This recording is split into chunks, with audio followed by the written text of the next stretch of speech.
Checking out the NFL Combine over the last hour and a half or so here at the Voice of College Football.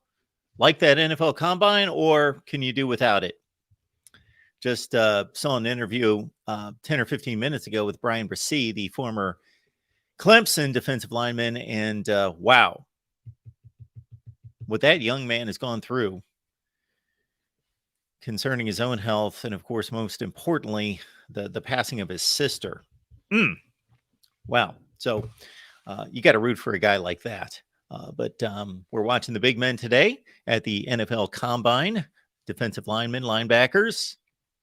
Maybe I'll take a poll next year and see who would like me to head out to the NFL Combine in Indianapolis. I think it would be a fun event to cover, but really don't know if my viewers care. We have covered the NFL Combine in spurts in the past.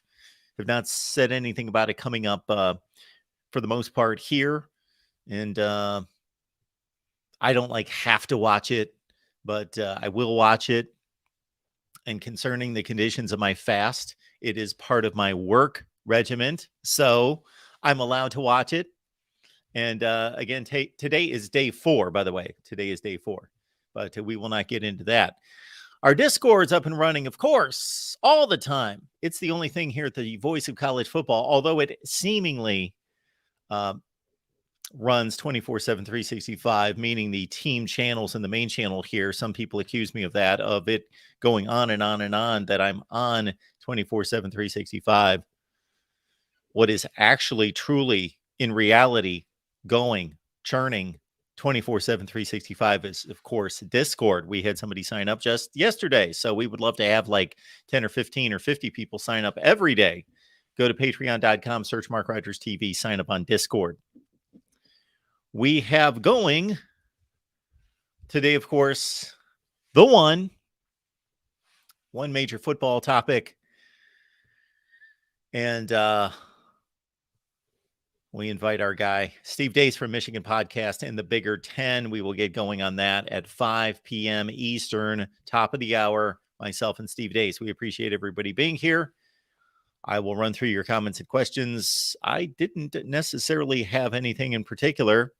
No big doings at the NFL Combine yet. I'm sure we will have very shortly. There will be something that will happen. Something will be said, something will be leaked, or something will happen on the playing surface that will be blown out of proportion 100 times. Had a great conversation this morning with Justin Rowe from Blue by 90 and Wolverine Plus. That will be posted soon in the form of defensive line, linebacker, defensive backs, and special teams analysis as the Wolverines are in spring practice right now. They are the first ones. Therefore, I'm almost certain that here at the Voice of College Football, our Michigan spring practice, spring game, post game will be our first on April 1st. So plan your best April Fool's jokes for Michigan on April 1st. But during the month of April, especially, we'll talk a lot of spring ball during March. Any type of news, any type of information, any video clips that we get a chance to see, that you get a chance to see, we will respond to, of course, and talk about the stuff that makes sense, the stuff that's valuable, the stuff that is meaningful. We will not blow things out of proportion, but we will talk spring football all the month of March. And then spring games in April, pretty much once we get into that second week of April, those Saturdays, we've just got 20 and 25 teams playing each into every April Saturday, and we will be here after the spring games conclude. And I will be reminded once again that spring football is freaking boring. I look forward to it. Then I turn the games on. And I very much rely on the producers and directors and the talent, meaning not the football talent, the broadcasting talent on site, to make it a meaningful, make it a entertaining and insightful TV show for us, because that's what it is laid out best, as a TV show, as a story of the team, not let's watch a football game. It's not a football game. it is a TV show. So the networks have finally caught on to that, which is great because I think they've done a great job for the most part in presenting it as a TV show. And we're telling a story here of the team, not we're watching and calling play-by-play of a football game. All right. Merchandise. Yes. I'm displaying my new favorite red jacket here on a regular basis, I know. And we have other items here just off to my side. And we have left the link there in the chat. So grab it and give it a look. Give it a look. Don't purchase, of course, if you don't want anything, but give everything a look. And our aim was to provide the best in value from a cost standpoint and also quality. So we combined the cost and the quality to give you the best deal possible. We vetted that out for weeks. Appreciate everybody being here. 5 p.m. Eastern time. We'll have Steve Deace on the line, Michigan Podcast. It would probably help if I sent him the link, just like it would help if I sent all of you the link if we want to talk some college football before Steve jumps on the line. So we will do that right now. I also was hit with a video idea just a few minutes ago and started taking some notes. It will be unlike anything we've ever done, and it involves you. So we are going to post a video here pretty soon as I pull this together. And yeah, it just hit me that, yeah, you will see. You will see. George is here. Frank's here. Blank names here. A lot of familiar faces and names here. Mike G. Don't want to miss anyone. Mozart's Ghost.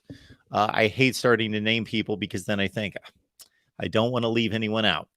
And certainly let's not leave Steve out. I've left the link in the chat, so it is there.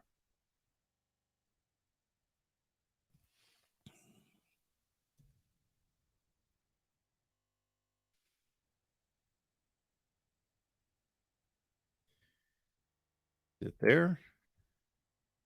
Beautiful. Now we can go. Now we're ready to real MVP. All right. Yes. Again, the NFL Combine. Yeah, the NFL Combine. I got so many glowing reports and responses from our both Washington and Wisconsin spring update videos. I thank you for those. The feedback was very nice. Unfortunately, nobody watched them. It was only the people that watched them that gave me tremendous feedback. They enjoyed them to the hilt. So maybe it was one of those YouTube algorithm issues where it just didn't get out there and nobody watched it. But so I'm going to have a difficult time figuring, should I continue with the spring updates? Because we had probably 25 or 30 people say that they were great. They loved it. Great analysis. Again, we've delivered a Washington and a Wisconsin spring update. But yeah, just didn't get enough views to continue, except I did promise a certain number of people, hey, I said, if you brought your request that I would fulfill it. So we will get on that. And I'm still trying to decide whether to tear into national championships right now, to do it immediately, or to wait until all the spring games are clear in April and maybe make that our month-long obsession in May. That might be a good topic for May. I'm going to dig into the national championships, tear them apart, reassign national champions throughout the years, starting before the playoff. George has a request here, and I think it's a worthy one here. Mark, can we spend a couple weeks reviewing the cheerleading squads and see who has the prettiest cheerleaders? Well, we could do that. We could do that. I will tell you that I've been accused of being a pretty tough grader. So when it comes to that, George, we would leave that up to you. That would kind of push me and the channel into the cringeworthy place. We do not want to do that. No, that would be a bit cringeworthy. Yes, it's funny as a suggestion. George, I would think that might be your calling right there. That might just be another channel that you could open. You could have your conspiracy channel. You could have your George Storytime channel. You could have your, I don't even know what we would call this, but I chose to read it. Yes, I did.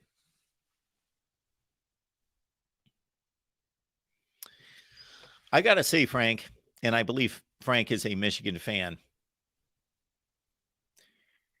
this is the first season since,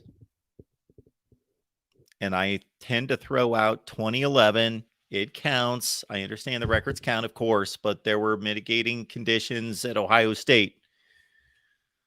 The first season, entering the season, probably since 2004,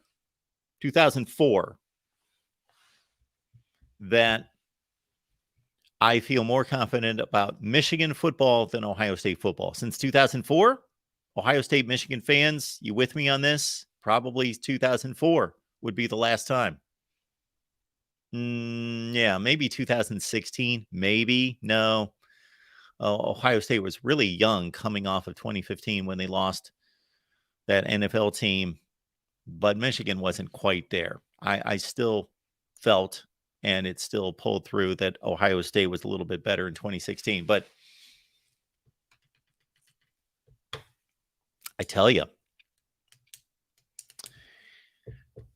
J.J. McCarthy's back versus an Ohio State quarterback situation that's unfamiliar. That's a question mark. And again, we hit all those question marks, named C.J. Stroud and Justin Fields and Dwayne Haskins and J.T. Barrett, all of them. So that's the counterpoint. But J.J. McCarthy was not elite last year. He was not elite, but he's got a complete offseason, and he played elite at times, and he has the potential to be elite, and he was really good. There's a camp out there that really rates his performance as outstanding and elite, and there's a camp out there that basically says he was average and awful at times last year. No, he was really good. He was, a top 15 quarterback in college football last year, top 15 to 20, and did not have an off season because he was hurt.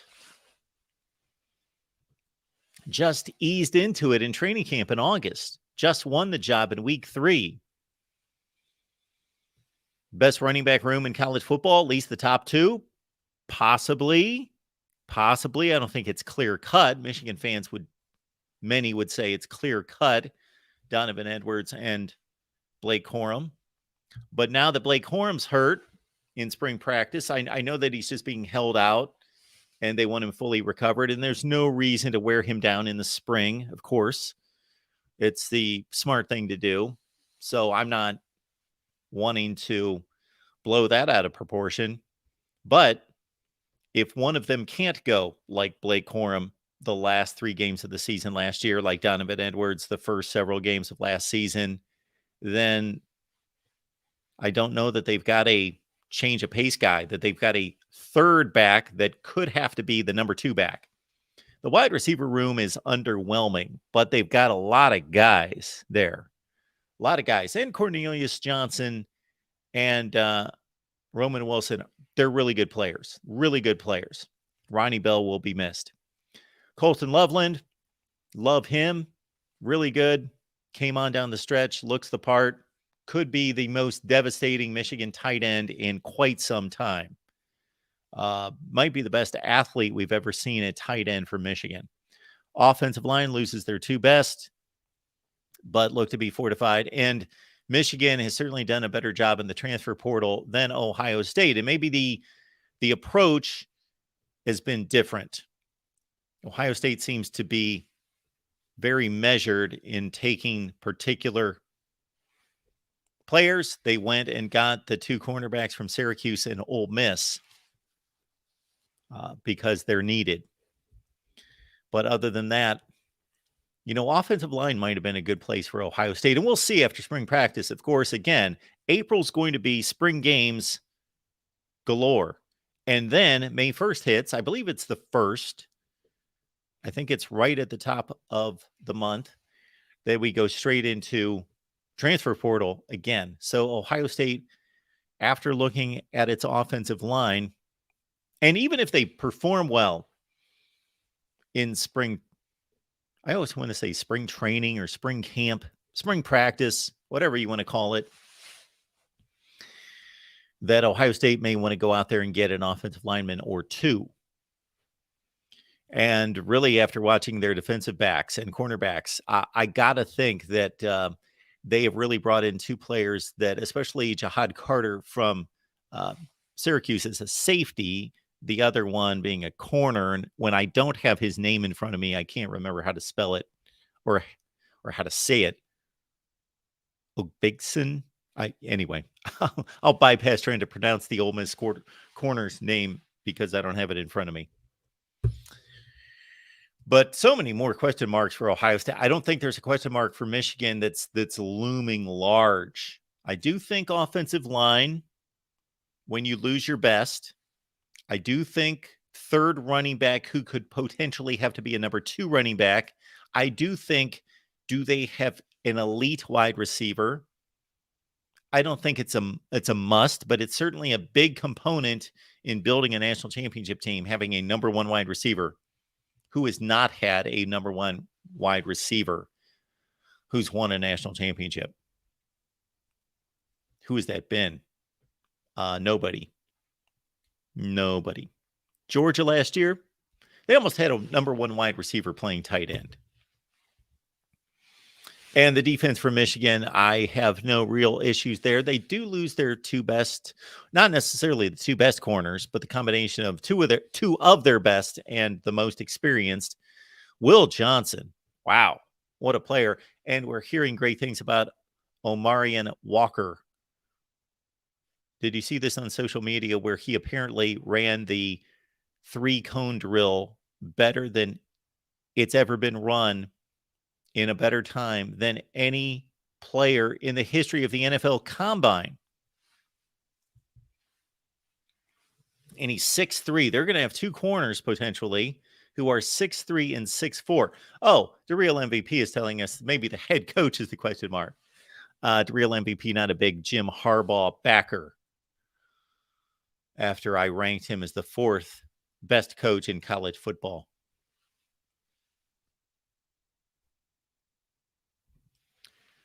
Blank name, not talking about depth. I was not addressing the depth at Michigan. I know you were listening closely, but in there, I was stating in there that the depth is fine. It's you lose your 2 best.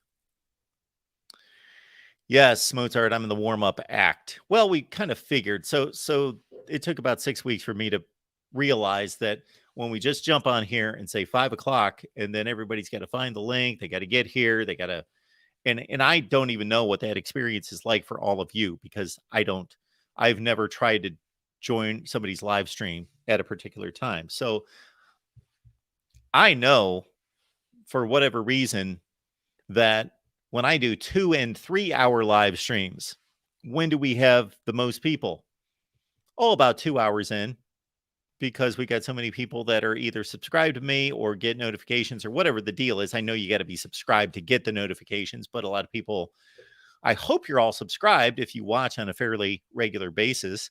But anyway, and so I just know from experience, hey, people don't show up for a while. And especially when we've got just a tight 30-minute window, and then all of a sudden Steve and I are going at it within like 15 or 20 seconds, and we just basically introduce the show, introduce him, say, hey, here we go. And we're going right into the topic. We've only got a half hour. And so we thought that, I thought that took me about 6 weeks for this to dawn on me. Let's start 30 minutes early, get right into it. We have provided the call-in show link if you would like to call before Steve gets here. And he should be here at 5 o'clock Eastern. And we will unveil our topic. If you are not satisfied with the topics, please send them my way. Because I got to say, I tell Steve every week, I'll get you the topic on Wednesday. And not that he cares. That guy, wind him up and he can talk about anything at a moment's notice. But I do like to be courteous, because he's courteous with me in sending me the Michigan podcast rundown on Monday for the Tuesday show. So I can at least have a bearing on, okay, what are we talking about? And if you're not aware, I appear on just about every Michigan podcast on Steve's channel. So please check it out. And off the top of my head, I can't even remember what we talked about last week. Yes, it was only all of 2 days ago. Yes, Michigan spring training questions. And we ran those down. But Steve is ultra confident for these Michigan Wolverines. So this might be, in a way, Ohio State fans, a fun year. Underdog role for the first time in forever. For the first time since, I guess, 2011. But that wasn't against Michigan necessarily. That was kind of underdog role because of circumstances, interim coach versus kind of the Big Ten versus not just Michigan, but Michigan State and Wisconsin, who played in that first Big Ten championship game. And they were really the favorites. Michigan actually had a surprising record and bowl appearance that year, 11-2 Sugar Bowl champs. That was Brady Hoke's shining moment, beating Luke Fickell in the big house and then winning the Sugar Bowl. And then it was back down to 7-6 the next year. 2004 would be the last time that I would have considered Michigan to be the favorite, and not even a heavy favorite, because Ohio State had a top 5 team in the country the year before. And I don't know that Michigan's really a heavy favorite. It's strange because for us that watch football and evaluate the football, I do think that Michigan should be a definite favorite, not a decided favorite even. I'm going to make a distinction there that I can't make a case for Ohio State being the favorite. I can make a case for Ohio State winning the Big Ten championship and beating Michigan, but not being the favorite. Michigan's got all the boxes checked aside from some of the nitpicky things that I addressed. In my opinion, I would like to hear other opinions about what can we question on the Michigan team. Brought back their defensive coordinator, Jesse Minter.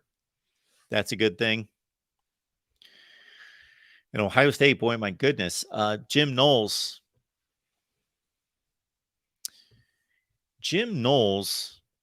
really did some great work at the end of his tenure at Oklahoma State. We can only go by the numbers and the performance on the field and the development of the talent. And at Oklahoma State, we know what they get. They get top 40 recruiting classes. And he was there for a substantial length of time, about 5 or 6 seasons, and they weren't very good when he got there. And he didn't make them good right away. And then he made them good the last couple seasons he was there. And they were really good. They had a tremendous defense their last season. It wasn't a tremendously talented defense, but they were really good, top 5. And so I don't know if that correlates to Ohio State. If it correlates to Ohio State, he may not be around long enough to get to a top 5 defense. Because if it's going to take 6 years, the patience is not going to be there to keep him. And were they better last year? Yes, they were so much better last year. But they were not better when it counted. Not better when it counted.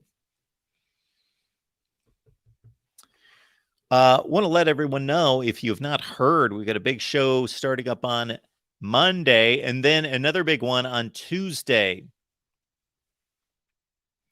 So I have been questioned. I'm not going to say criticized. I've been questioned a few times about not having a team live stream from the SEC. So think about it. We've got Miami live stream, which is actually our next team live stream. Please join us tonight at 8 p.m. Eastern Time, Miami Live.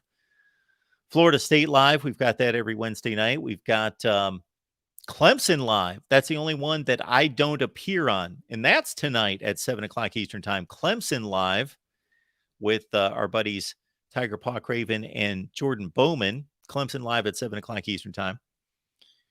We've got a USC Live. We've got Ohio State, Michigan, Nebraska, Iowa, West Virginia, which is going to be actually Sunday night this week. We've got nobody from the SEC. So if you would like us to do an SEC show, we need to make it viable. So get us a sponsor. That would be phenomenal. Get us a sponsor. And we'll do an SEC show. We are doing an SEC conference show, and that's starting next Tuesday at noon. So every Tuesday at noon, talking SEC. And we are going to have guest appearances from all your favorite SEC folks that you see here at the Voice of College Football. And we'll take your calls. And I would like to start to get some different perspective and some fresh blood in here. So we will be looking for other contributors, other media contributors and such. So let us know who you would like to see. Also on the Big Ten side, we've got the Big Ten, the big show of the Big Ten. I might be stealing that from the Big Ten Network. They may come after me. So it's not the big show. I just called it that then. It is Big Ten Live and falling in line with our other live endeavors. The Big Ten Live show is Monday at 6. Steve and I are going to talk conference realignment. I didn't see any big requests out there. I know that there were a couple requests. I don't want to bypass them, but I just didn't think that they would. When we start talking about history, I know I took an exception to that rule a few weeks ago. We debated Ohio State, Michigan, who has the better history, who's the better all-time program, but we obviously have that interest here. But somebody made the request, all-time greatest college football quarterback. I just don't think. Now, I love that topic. I would love to debate that topic, and I'm sure Steve would as well. I don't know that I could lock in on one guy, though, but I would have to. I would have to figure out who I believe is the greatest college football quarterback of all time, because I don't have an opinion on that right this second. But I would figure it out, and we would debate it. But I just, unfortunately, if you're going to talk historical stuff in this TikTok world, you better either just make it resonate with an audience, do something to make it interesting or whatever. Because anytime I do anything historical here, and we're going to do it in May regardless, we're going to reassign all the national championships. And Chris Foote, if you're hearing me, you're not going to like it. I know. He thinks Chris actually believes that I've got the power to reassign the national championships. And I think that disturbs him. I know it disturbs him, but we appreciate Chris and we enjoy the conversation. But we are going to reassign the national championships. They're not fair. Many of them are not fair. Greatest quarterback of all time, Vinny Testaverde, Tim Tebow. Those are 2 nominations right there. Some good ones from the truth would be Michael Vick, Deshaun Watson, and Lamar Jackson. Okay. Michael Vick for 2 seasons had the spectacular 1999. Deshaun Watson. Yes, he would be the one out of those 3 that I put near the top of my board. Lamar Jackson. I'm sorry. If you look at Lamar Jackson's Heisman season, it was a big numbers season. And you obviously have to be dynamic. And he's proven that at the next level, that he is that good because he was doubted as an NFL quarterback. And look, he's won an MVP, I think. So he's been a great, I guess he's had a great season or 2 in the NFL. I don't want to call him a great quarterback. Don't want to overuse that term. But Lamar Jackson, his Heisman season, if you recall, he danced around all over the place against the likes of Syracuse and a bunch of really bad ACC defenses. And then at the end of the year, and again, it's about offensive line, when he didn't have the protection, he had a rough landing that season against Houston. He had a really good game against Clemson. I'll give him that. And Clemson did win the national championship. And he came within pretty much a 4th down conversion of beating Clemson, or at least having the shot of having the ball inside the 10 or 15 yard line to beat Clemson. If you recall that play, It's about a 4th and 5. I think it was Jabari Staples didn't make the first down, and Clemson survived. That 2016 Clemson team, they had about 4 games that I'm not going to say they should have lost. They could have lost. They rode the wire. But Lamar Jackson, there at the end of the season, the bowl game against LSU was a rough go. The Houston game was a rough game. And the Kentucky game was a rough game. He finished with 3 pretty marginal games and still won the Heisman because he had just racked up so many touchdowns and so much yardage. Mozart's Ghost says Vince Young beating USC is so iconic to me. Yes, it is iconic. Of course, it did not factor into the Heisman race, and he finished, I believe, 2nd. Peyton Manning gets a vote here, or at least a mention. The Truth says there are a lot of guys who had one crazy season. Jameis Winston, 2013. Then he didn't have quite the protection or weapons in 2014 and threw a lot of picks that year, but still was really good, of course. Cam Newton, one great season. Tommy Frazier, mentioned by Bruce, certainly a different style of quarterback, a different age. And Stetson Bennett's got some darn good cologne. I'm not aware of the cologne line. That's a new one to me. I will not be checking that out, but hopefully somebody enjoys it out there.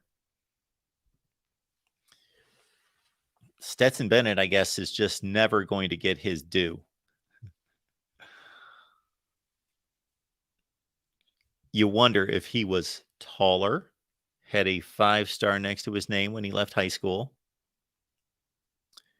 if today he would be considered a better quarterback, which, of course, has nothing to do with the performance on the field.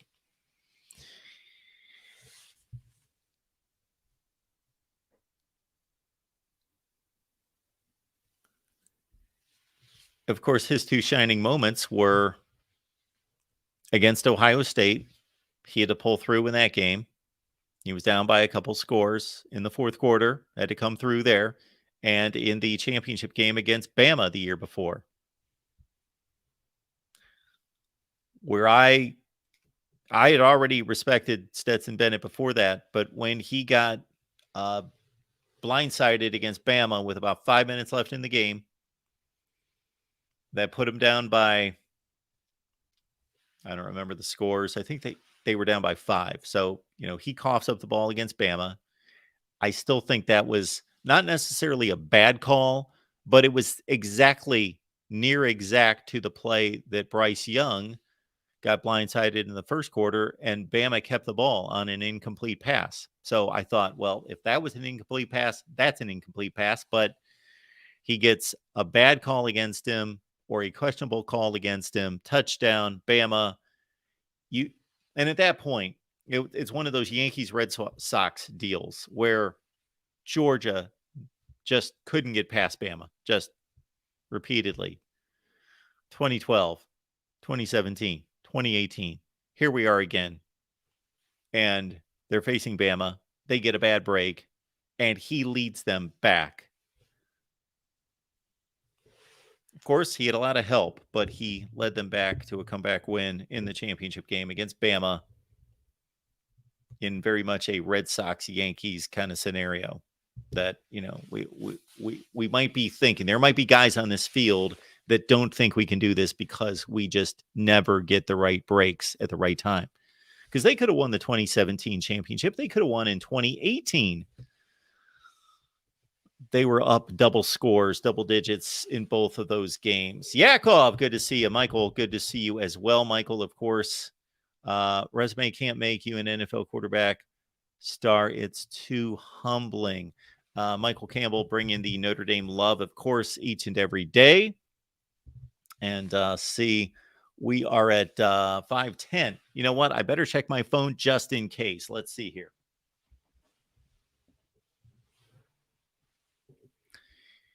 We could have an issue. Let's see. No, nothing from Steve. So we will continue here. I've left the link in the chat if you'd like to join the show. Please do.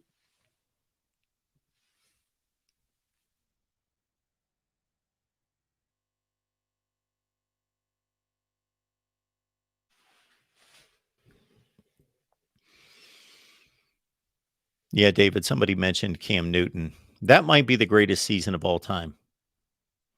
That might be the combination greatest season with the most, I don't want to call them an average team. There's no way he wins a national championship with an average team, but with maybe a 9-3 team. That might be the biggest accomplishment of lifting a team is Cam Newton in 2010. Steve Dace Burner, good to see you. When Steve Dace Burner's here, I think that summons all of us to attention and lets us know that we have greatness in the room, and we know that greatness is about to happen.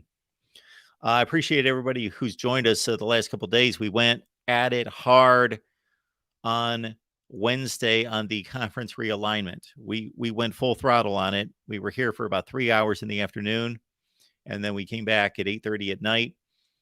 And I went with my best and worst case scenarios for each conference. And again, after reviewing a lot of the comments to the live streams here, I came up with an idea a few minutes ago that I'm taking some notes on, and it's going to be a little bit different. So I will hopefully get that video posted here soon.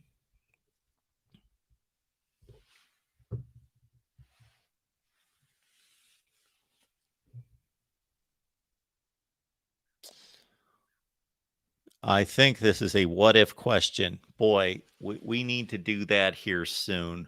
And I don't think that's going to be a video by me because it would just take too long to scour college football history. And you to do it right, the what if scenarios, B2B visor, that's way too much for me to spit out here. B2B visor. But to do justice in a what if scenario, that takes a lot of time. But we could do a live stream and we can talk about that because you not only have to list all the great what ifs. And see, I don't consider a what if to take any championship game and say, well, what if they would have won instead? Well, you know what? They lost by 24 points. That's not a what if to me. They got their butts kicked. They're not good enough. That, you can't argue that.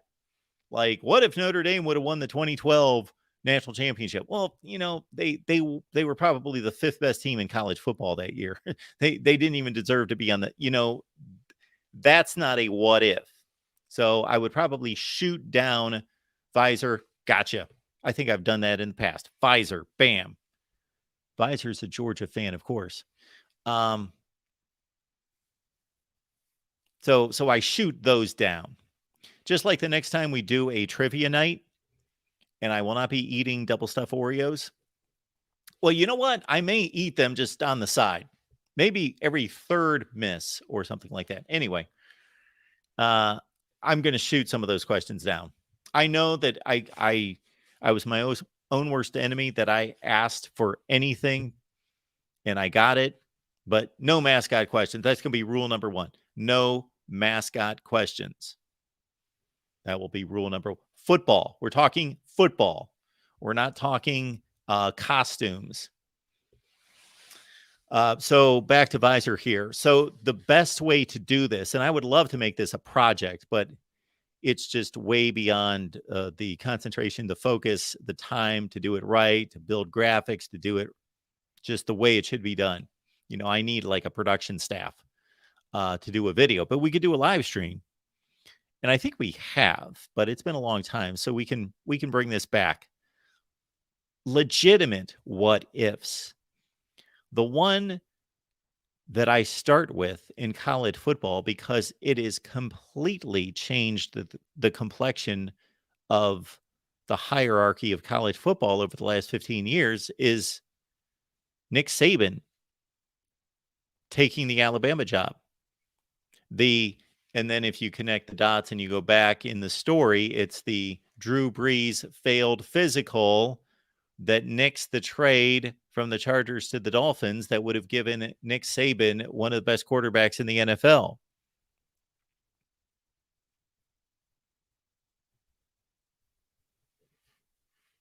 And then Nick Saban gets the job in Tuscaloosa when it might have been who?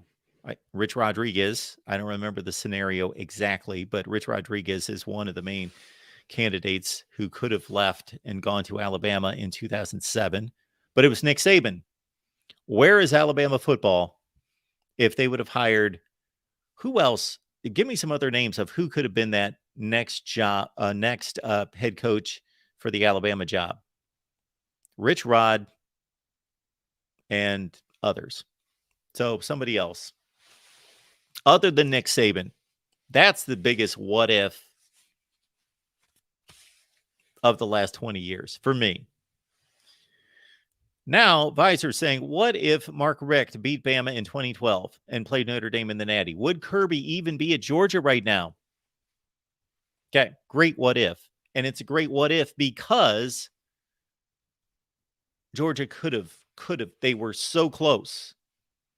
So again, Visor, in the spirit of the what if category, isn't saying, Georgia lost by 24 points. If they would have won that game, no, they were that close.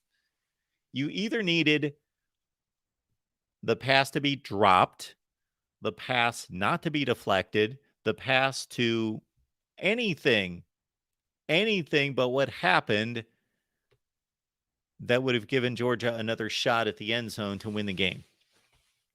Not that they would have, for sure. But man, yeah, Georgia against Notre Dame, maybe they would have not, stomped on them and stomped on their throat and kicked them in the head and driven it into the ground like repeatedly for the entire first half of that game. Maybe it would not have been 28-0 at half. Maybe it would have been 28-3. Yeah, Georgia would have clocked Notre Dame.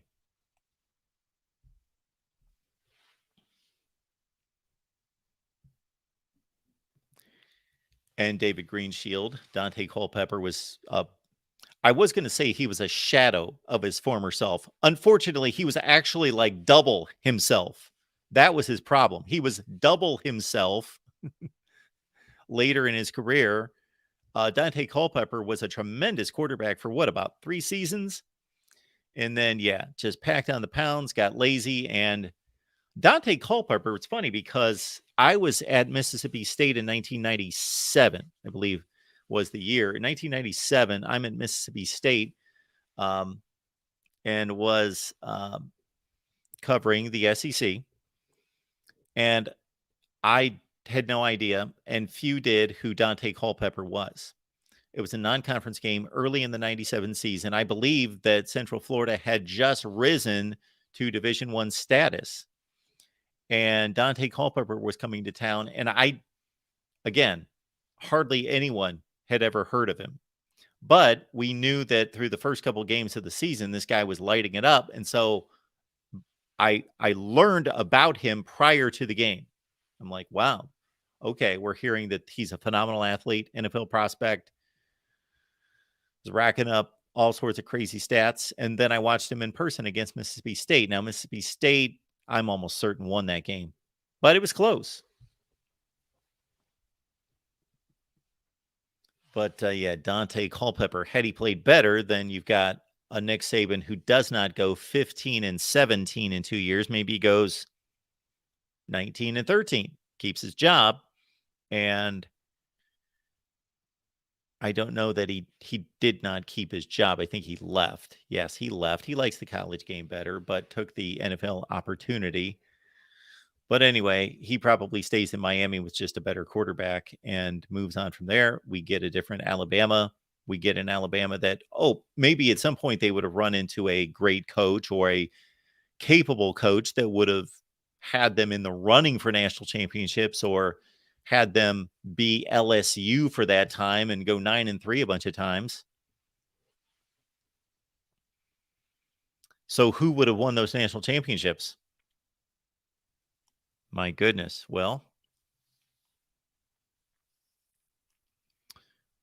if Alabama's not Alabama, who wins a national championship in 2009? Is it as simple as Texas wins the national championship?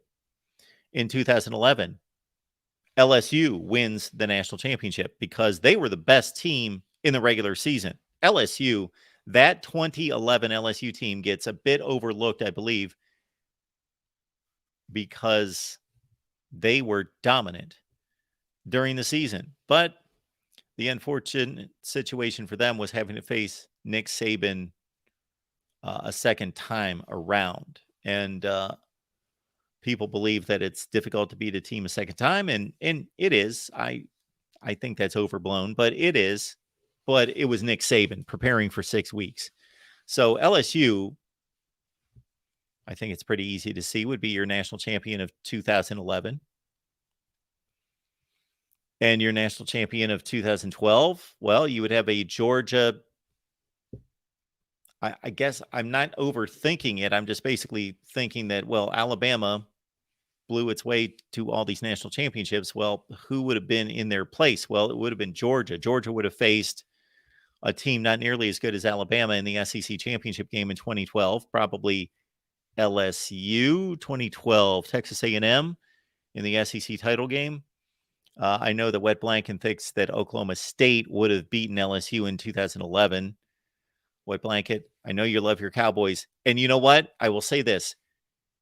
Your Oklahoma State Cowboys should have played in the BCS championship game that year. They were robbed, not because they were the best team or the second best team, but because they earned it. They won a conference championship. They were 11-1. Bama was 11-1. They won the conference. They should have been playing in the BCS championship game. Were they the second best team? No. Were they the best team? No. Were they the third best team? I'd have to go back and look. Probably third best team, but I still remember. So Wet Blanket's going to like that I say that you were ripped off. You should have played in the BCS championship game. He's not going to like that I'm saying you were not the first or second best team.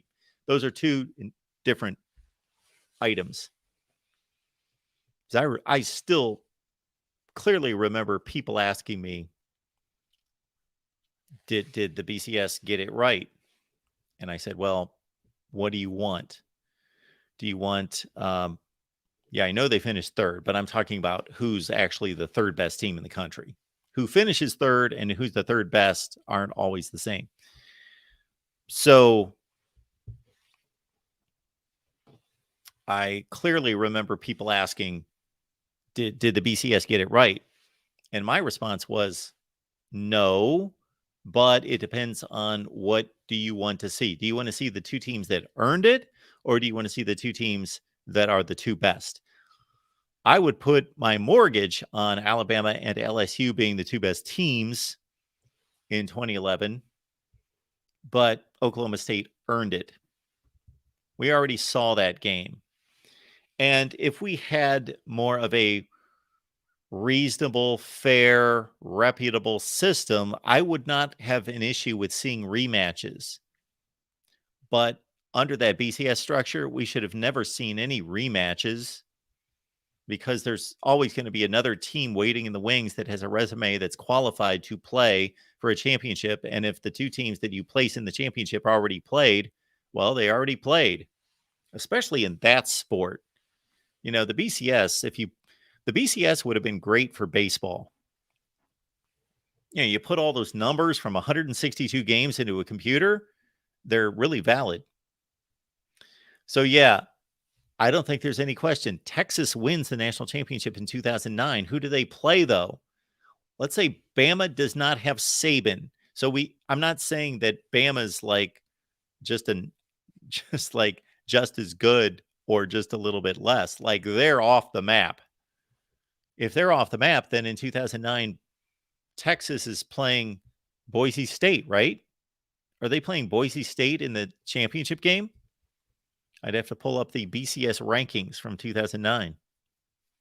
It was either like Texas, Boise State, or Texas playing a rematch against somebody in its own conference. Oklahoma. Yeah, Oklahoma. Or TCU. Thank you, Corey. That's who I was looking for, because that was the year that Boise and TCU played in the Fiesta Bowl, and they were undefeated.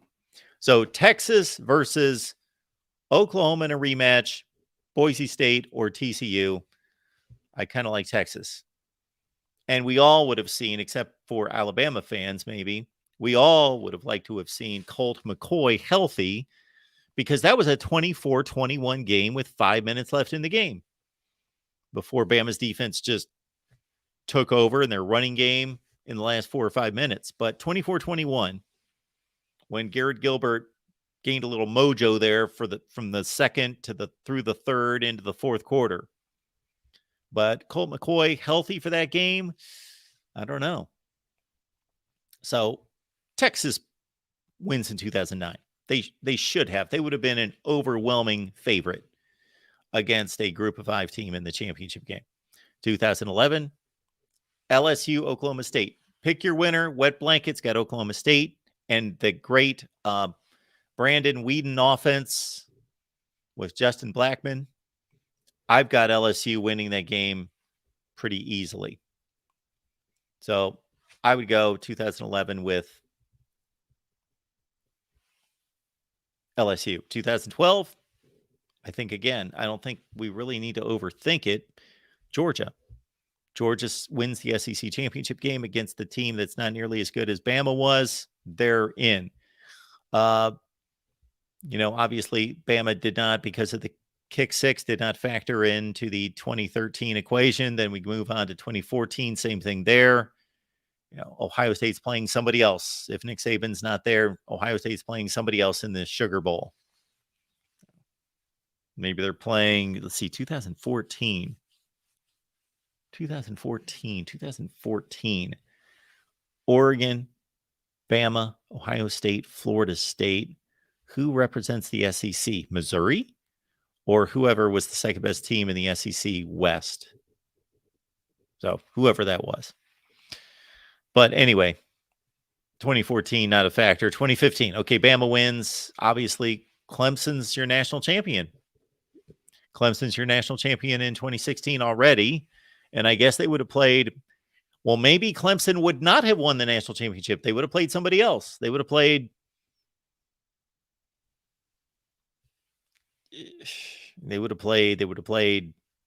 well, they beat Ohio State, and Alabama beat Washington. So throw in again whoever would have been the SEC champion. And that's a bad year for the SEC right there. You had a ton of 8-4 teams. So the SEC maybe not would not have even reached the championship game in 2016. So you got to think Clemson's still the champion in 2016. 2017, okay, it's not Bama, it's Georgia, obviously. Georgia is the national champion in 2017 without Nick Saban. Clemson would have stomped somebody else in 2018. But who would have made it? You would have had in 2018, you would have had different SEC champions. Dak Prescott in the Bulldogs. Corey. I love people thinking outside the box, but so that was in 2014. Okay, so Corey's putting Mississippi State. Gotcha. You're putting Mississippi State. I forgot about Dak Prescott. Of course, they were number 1 mid-season. They ended up losing 2 games in the regular season. Then they lost to Georgia Tech in the Orange Bowl. They were 6-2 in the conference. So they must have been, it would have come down to Mississippi State it would have been Mississippi State. You're right. Good call. I don't think anybody else was 6-2. So Mississippi State would have played Missouri in the SEC championship game without a dominant Alabama Nick Saban team. Yes, they were number 1 in the initial playoff rankings. It's one of the great trivia questions of all time. Then in 2018, Corey says Ohio State would be in 18. Good call there, because the committee would not have had to decide between Ohio State and Oklahoma, which was an unfair situation because they both should have been in 12-1 conference champions. Both played. Actually, Oklahoma did not have the horrible loss Ohio State did, but Ohio State had better wins that year. So that was a tough call. And I was on record as saying, whichever the committee chooses, I'm okay with, because I think it's unfair for either one to be left out. So yeah, Ohio State would have been in 18. So your championship game would have been Clemson, Ohio State, or Clemson, Oklahoma. But Clemson obviously still way too good in that situation. 2019, Bama not a factor as they lost 2 games and missed the playoffs. Then we go to 2020. And wow, you take that Bama team off the field. I guess Ohio State wins the national championship. I don't think that's a foregone conclusion because they just played the one great game against Clemson. But that's how it played out. I guess it would have been Ohio State against Notre Dame in the championship game. And again, I guess Ohio State would have won in 2020. 21, you would have had a Georgia. Georgia still wins the championship, but they play somebody else in the title game without Saban. They play, you've got a different set of seedings. Michigan, maybe Baylor makes the playoffs. And then in 2022, of course, Bama didn't make it. So what ifs? That all started with the what if scenario coming in from Visor. And again, man, if I had like a production team, I would say we need to do this right, because anytime you probably have stumbled across an article that did that whole what if scenario, and they really went through all the things that would have been domino affected by it. And it's intriguing. If you do it right, it's really good. I don't have that kind of time and patience, and because you can't misthink something. You got to get it right, because it's easy, depending on the scenario. It's there are other things that get totally changed. Les Miles almost took the Michigan job at the end of 2007. Had his team, here's your domino effect. If West Virginia defeats Pitt, they go to the national championship game to play Ohio State in 07. LSU does not go to the BCS title game. Les Miles probably takes the Michigan job. So Les Miles is at Michigan. Rich Rod stays at West Virginia. Either West Virginia or Ohio State is the national champion that year. But to impact seasons to come, Les Miles is at Michigan. You got to think he would have done better than Brady Hoke and Rich Rodriguez. Rich Rod went 3-9, 5-7, 7-6. Brady Hoke went 11-2, then 7-6, 5-7, 5-7. Yeah. Brady Hoke went 11-2, 8-5. That 2012 Michigan team was actually pretty good, even though they were 8-5. They lost a lot of close ones. 8-5, and then 7-6, 5-7, and he got fired. So Les Miles, maybe Michigan would have had some scandals. I just, the way Les Miles led that Oklahoma State program, which, if you've ever read the Sports Illustrated investigation on what happened at Oklahoma State under Les Miles, it is stomach-turning stuff. And then I'll get to some of these comments in there. And keep in mind, please support, hit the like button, and everything else that's available to you. Amazon link, it's in the description section of all the videos. Yes, it's just horrible with Les Miles. It's one thing when it's one thing when you've got a head coach who places winning over everything else. And so his approach is, I would like to run a clean program, probably just because I don't want to get in trouble, but also, okay, that would be the best way to go about it. Run a clean program. But if things go awry, I'm going to turn my head and hope it goes away and hope we can and I'll lie, I'll do anything to get out of it. But I would like to run a clean program. So we're going to, I don't want these things to go off the rails. I don't want these things. I don't want there to be, I'm not even going to name the kind of things that was going on. I don't want a program like this. But if it happens, well, I'm going to keep my best players, and I'm not going to come forward with it.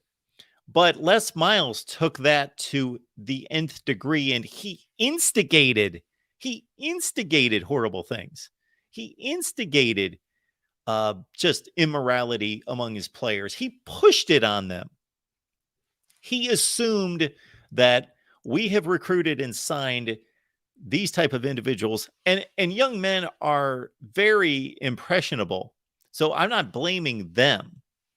They did things that were wrong, but I'm not blaming them.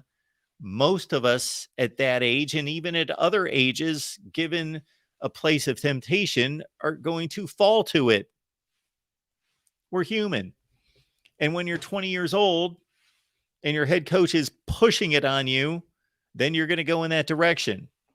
So Les Miles wasn't the typical head coach who just turned a blind ear, blind eye, all of that to what was going on, and it occurred anyway. He instigated. It's just unbelievable. I guess that's happened a few other times where coaches just thought, okay, if we run just a whorehouse, then, we're going to attract players. But most coaches who have cheated and allowed things to happen, they didn't want them to happen. They just allowed it.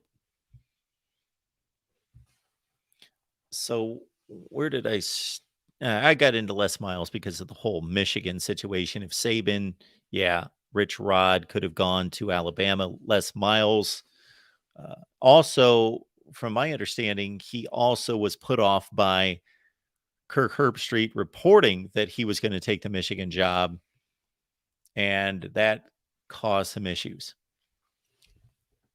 Wet Blanket says, like Urban Meyer.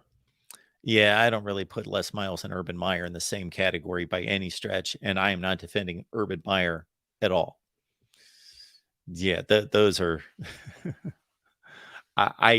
Les Miles is SMU 1983. He is, some people may not agree with this, it's a different version of Jerry Sandusky, Penn State.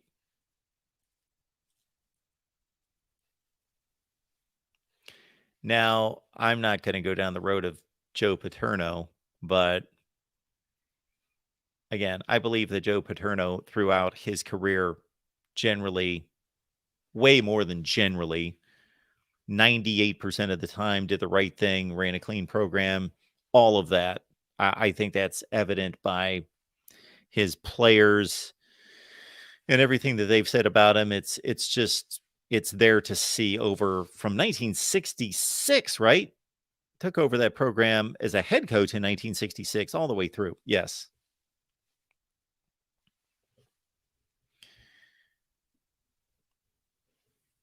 But when that happened, you got to do the right thing. You have to do the right thing. So Joe Paterno didn't start that. He didn't do it, but do the right thing. David, yes. Jim Tressel. Oh, my word. It was ridiculous at the time. And I'm not saying he didn't break rules. He broke rules. There's a difference between right and wrong, moral right and wrong, ethics, all those things, and what some clownish organization has put down as rules. Let's not confuse the two. Rules versus morals and ethics. Now, rules can be and should be based on those things. Now, obviously, you have rules that are completely neutral from a morality standpoint. You just have to have rules to organize a company or those sorts of things. But I'm talking about anything that deals with conduct. So, yeah, I'm going to defend Jim Tressel to the hilt on this, although he broke the rules. He did not report his players. But now seeing how college football has progressed now for the next 12 years since then, what was done then is just, it is so microscopic. It is so trivial compared to what is now legal. So it would be like, none of you came here to listen to analogies because I'm not good at them typically, but I'm going to try to figure it. I'm able to come up with a good analogy like twice a year, but it's not my thing. I just kind of tell the truth. I just kind of tell it the way it is, but I don't really paint a picture very often. So I won't even go down that path. Yeah, so Jim Tressel broke rules, but those rules were stupid. They were stupid. He still should have followed them, but they were stupid. I can't think of any great examples, and I probably wouldn't want to air them out in public, but was I at particular jobs and break rules? Yeah, I did. Not often, but did I break rules when I thought, not for my own benefit or that I was stealing or cheating or anything like that, but I just thought, you know what, this is such a stupid rule, and we can so much better serve this individual or this group of individuals or the operation in some way by breaking this asinine rule that, you know what, should I have done that? Can be debated. I used my better judgment and overrode stupid rules. That doesn't mean rules are stupid. Rules are not stupid, but there are stupid rules. That was a stupid rule. It wasn't entirely a stupid rule, because I do think that if you are awarding players based on their accomplishments on the field. So we'll stick to football. We'll stick to this situation. These players accomplished. They won Rose Bowl, Sugar Bowls, Big Ten championships, beat Michigan, and they were given, they earned it, but they were given awards, and they probably knew the rules. I would hope that at a place like Ohio State or any institution anywhere that there's an understanding of what the rules are, that they, okay, we are presenting you with these awards. I'm sure that that's covered, that they are not to be sold or bartered in any way. So the players, I'm almost certain, knew the rules. So they broke the rules. And then their coach found out, Jim Tressel, that they broke the rules. And then he decided to break the rules to cover for them, which I think is pretty honorable. Actually, in this situation, covering for the players was honorable, because understand the situation that Jim Tressel was in. Jim Tressel was not like a first-year head coach trying to prove himself and thought, I'm going to lose my 5 best players, and we're going to suck next year if I lose them, and I'm at Ohio State, and you can't have a year or 2 that go off the rails and I'm going to get fired. No, he had so much equity. He could have survived. They would have went, if he would have come clean with that information, the severity of those punishments would not have been as great. They might have been suspended for. So Terrell Pryor took off. Who else took off? Most of those players stayed, but they missed the first 5 games of the season, I believe. So you're missing your 4 best offensive players for the season, your best wide receiver, your best running back, your quarterback for the entire season, and your best offensive lineman. And then the 5th player was inconsequential from a football standpoint. And so you're missing all those guys. They're not going 6-6 that year. And that's with Luke Fickell. They got Jim Tressel. They've got those players. Let's say they even get suspended for 5 games. They're not going 6-6. They're going 8-4. And because Jim Tressel would have brought that up to the NCAA and gone through all the right measures, those players might have been suspended for 2 games, 1 game. And then they're 10-2, 11-1. It was not Cam Hayward. 10-2 or 11-1. So Jim Tressel, he is way too smart that there is no way that he covered up for selfish reasons, because he had so much equity. This dude had a national championship. He had a string of Big Ten championships, went to a BCS bowl game every year, finished in the top 5 every year.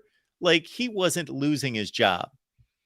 He was actually going to look good to all the people that count because he did the right thing and turned in his players, and they would have to suffer the punishment. They would get a slap on the wrist. He would get a slap on the wrist. Well, he wouldn't even really get a slap on the wrist because he didn't do anything wrong, but his program would get a slap on the wrist. They'd go 10-2 that year. They might be downgraded a little bit, even if they go 9-3, 8-4. Anyway, regardless of the record, that's a blip on his radar. But so I don't think there's any question that he looked past that and he did what he did, not for himself, like most coaches cheat from selfish motives. I can't think of any coach. You give me a coach who cheated because of unselfish motives, but Jim Tressel cheated because of unselfish motives. All right, we got Jackson showing up to talk some college football with us. What's up, Mark? What's going on, Jackson? Not much. What's up with you? Just I'm having doing some well. good old-fashioned lemonade on a rainy day. Rainy day, a little lemonade to cheer you up. There you go. I hate the rain. I hate the cold, but I love the lemonade. Well, I'm right there with you on the cold and the rain. Yes, I'm on both accounts. Yes, a little more sun, a little more heat in my life would be a good thing. There we go. How's it going? And I want to talk to you about some of the stuff like the NFL draft, for example. What'd you think about that thing that Todd McShay was saying that Bryce Young's a little too short? What did you think about that?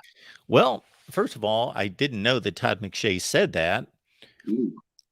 I don't really follow the NFL. I don't follow the lead up to the NFL draft.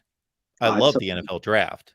I can't get enough of watching the NFL draft, but I don't cover or keep up with all this stuff that goes on with how these guys are rated or any of that. But I wouldn't be surprised to hear somebody have made that comment 5 years ago or 10 years ago. But Russell Wilson, Kyler Murray, Baker Mayfield, we can run down the list, and I know Baker Mayfield doesn't rank with Russell Wilson, but it's probably close to Kyler Murray, who's taken a step back. But anyway, it's been proven that we don't need to be 6'3" or 6'5" to play the position. Yeah, I don't see how 5'10" is too short, but that's just me now. It's a disadvantage, but I think it's very slight. Yeah, that's a little bit, but I'm just ready to see how he'll do in Houston or Indianapolis. I don't think he's going to Chicago. So did Todd McShay say he should be where in the draft because of this? Like, what does that do to his draft stock? He didn't exactly say that part, but he did say that he was too short. But like, I don't totally get that statement if that's the end of the statement. Like, too short for what? Too short to play court? Like, he shouldn't play at all? He shouldn't even be a third stringer? Yeah. Nothing? They didn't say that part, but he said it should scare the crap out of NFL GMs. That was the part that he said. I was like, I don't think that scares me. Didn't scare the Seahawks, like you said, and it didn't scare the Cardinals out of getting Kyler Murray. And I got to think that Bryce Young's in that same range. Yeah, but He's gonna win, that's for sure. Years and Like, years and years ago, the first guy that I remember, even though it's been a long time ago, it's still kind of modern football and all these evaluations going on because I can think of short quarterbacks. Fran Tarkenton's a Hall of Famer, short oh quarterback. man, Fran Tarkenton was so awesome in Oh, the movies. Like, anybody out there watch some film on Fran Tarkenton running around dodging guys. But I um, was going to bring up Drew Brees in terms of more modern. That was a big deal, and that was a big knock on him because he might have been drafted like top 5, but he was, I think, the first pick of the second round because in college he was the most accurate quarterback I've ever seen in college and one of the best in the NFL. If yeah, you're just Drew talking Brees. about putting the ball exactly where it needed to be. Oh man, Brees was one of the best of the best. Hate they never got that second Super Bowl, but at least he got the one in '09. Yeah, I'm right there with you. There are a few people that I like root for or not, I didn't root crazy for him or anything like that, but he got ripped off just so many times. You had the pass interference call that should have been made at the Superdome against the Rams that almost assuredly would have put him in the Super Bowl. You had the other year, it was like a year or two earlier where they had the game won at Minnesota and then their defense gave up that crazy like 70-yard touchdown pass with like 3 seconds left in the just there were just a few times there where he should have been in the Super Bowl. Yeah, well, especially that 2018 season in the 2019 NFC title game against the Rams with that missed pass interference call. Yeah, that was the first thing I brought up. Yep, Yeah, absolutely. but yeah, I like that little voice of college football shirt that you got on. That's awesome, man. Thank you.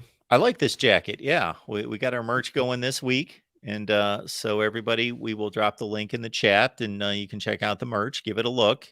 And I certainly want everybody to be satisfied with the merch. So if for any reason there's anything wrong with it, we want to know but I ordered like 7 or 8 things just to make sure everything works and it looks good. DeReal MVP noted that he thought you were an Alabama fan and you've got a Notre Dame jacket on. Yeah. Well, I am a Bama fan, but I also pull for Notre Dame. But when it comes right down to it, between the two, I'm always going to pull for Bama over Notre Dame. And plus, I was raised Catholic, so I can pull for Gotcha. them. So there we go. Okay, So that was going to be my next question. I hope that answers DeReal's question. But it's pretty funny though. Oh man. So what any more conference realignment stuff that we're going to see in the summer? What do you think will happen in the summer 2023? Or are we just kind of chilling for this year and the next 2 years for right now?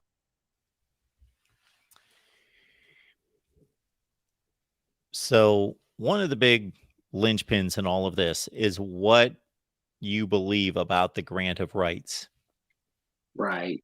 Everybody has their own opinion about how ironclad is that document. Ooh. Because that will either lock up the ACC for the next 12 years, or at least getting close to the end of that 12 years, or if it can be worked around, then who knows what we'll see. We'll see the SEC and the Big Ten going after Florida State, Clemson, Miami, and probably North Carolina. Oh yeah. Yeah, because the Big Ten has to have a Southern school sooner or later. Because I mean, they already got a couple West Coast schools. They already got the Northeast locked up. They're gonna try to get a Southern school one way or the other. Hmm. So geography doesn't matter in this day and age. And then I think the other big deal, no, it doesn't. I think the other big deal is the Pac 12 media contract. If they sign a decent deal and everybody agrees to it and they're able to stay in the range of the Big 12 and the ACC in terms of money, they're not going to reach their money level. I don't think there's any question that everything we see reported, they're not going to be on network television enough to be handing out 35 and 40 million to every team. It's going to be more in that 25 million range, but that should be enough to to hold the conference together. So Yeah. that's the other big portion of this, I think, is, and this is going to be more immediate, that grant of rights thing. Even if there's a school, let's say Florida State, or a collection of schools, the other ones we just mentioned, that think that they can tear into that thing and work around it, that's going to take some time. Like, that's going to take legal action. That's going to take all of that. That's going to take time. The Pac-12 thing, if it's going to fall apart, it could fall apart soon because of the media rights. If the media rights don't come through, and Stanford and Washington and Oregon are sitting there thinking, no, we're not playing football, making $18 million a year when everybody else is making a zillion times more. Okay, we're out. Oh yeah. And I wonder if I think Deion Sanders coaching at Colorado, that's really going to help their profile as well in the coming years. And Utah winning the Pac-12 for two straight years. Then you got those Arizona schools. I wonder if they'll leave for the Big 12. Colorado begging to join back. Please let us come back. That would be pretty funny. That would be a big story for the ages. Yeah, that would be funny. Only 10 years removed from bolting, they come on back. Yeah. The Big 12 cannot compete with the other two, but they can continue to stabilize and fortify their league just by sheer numbers. And shoot, build up to 18, build up to 20.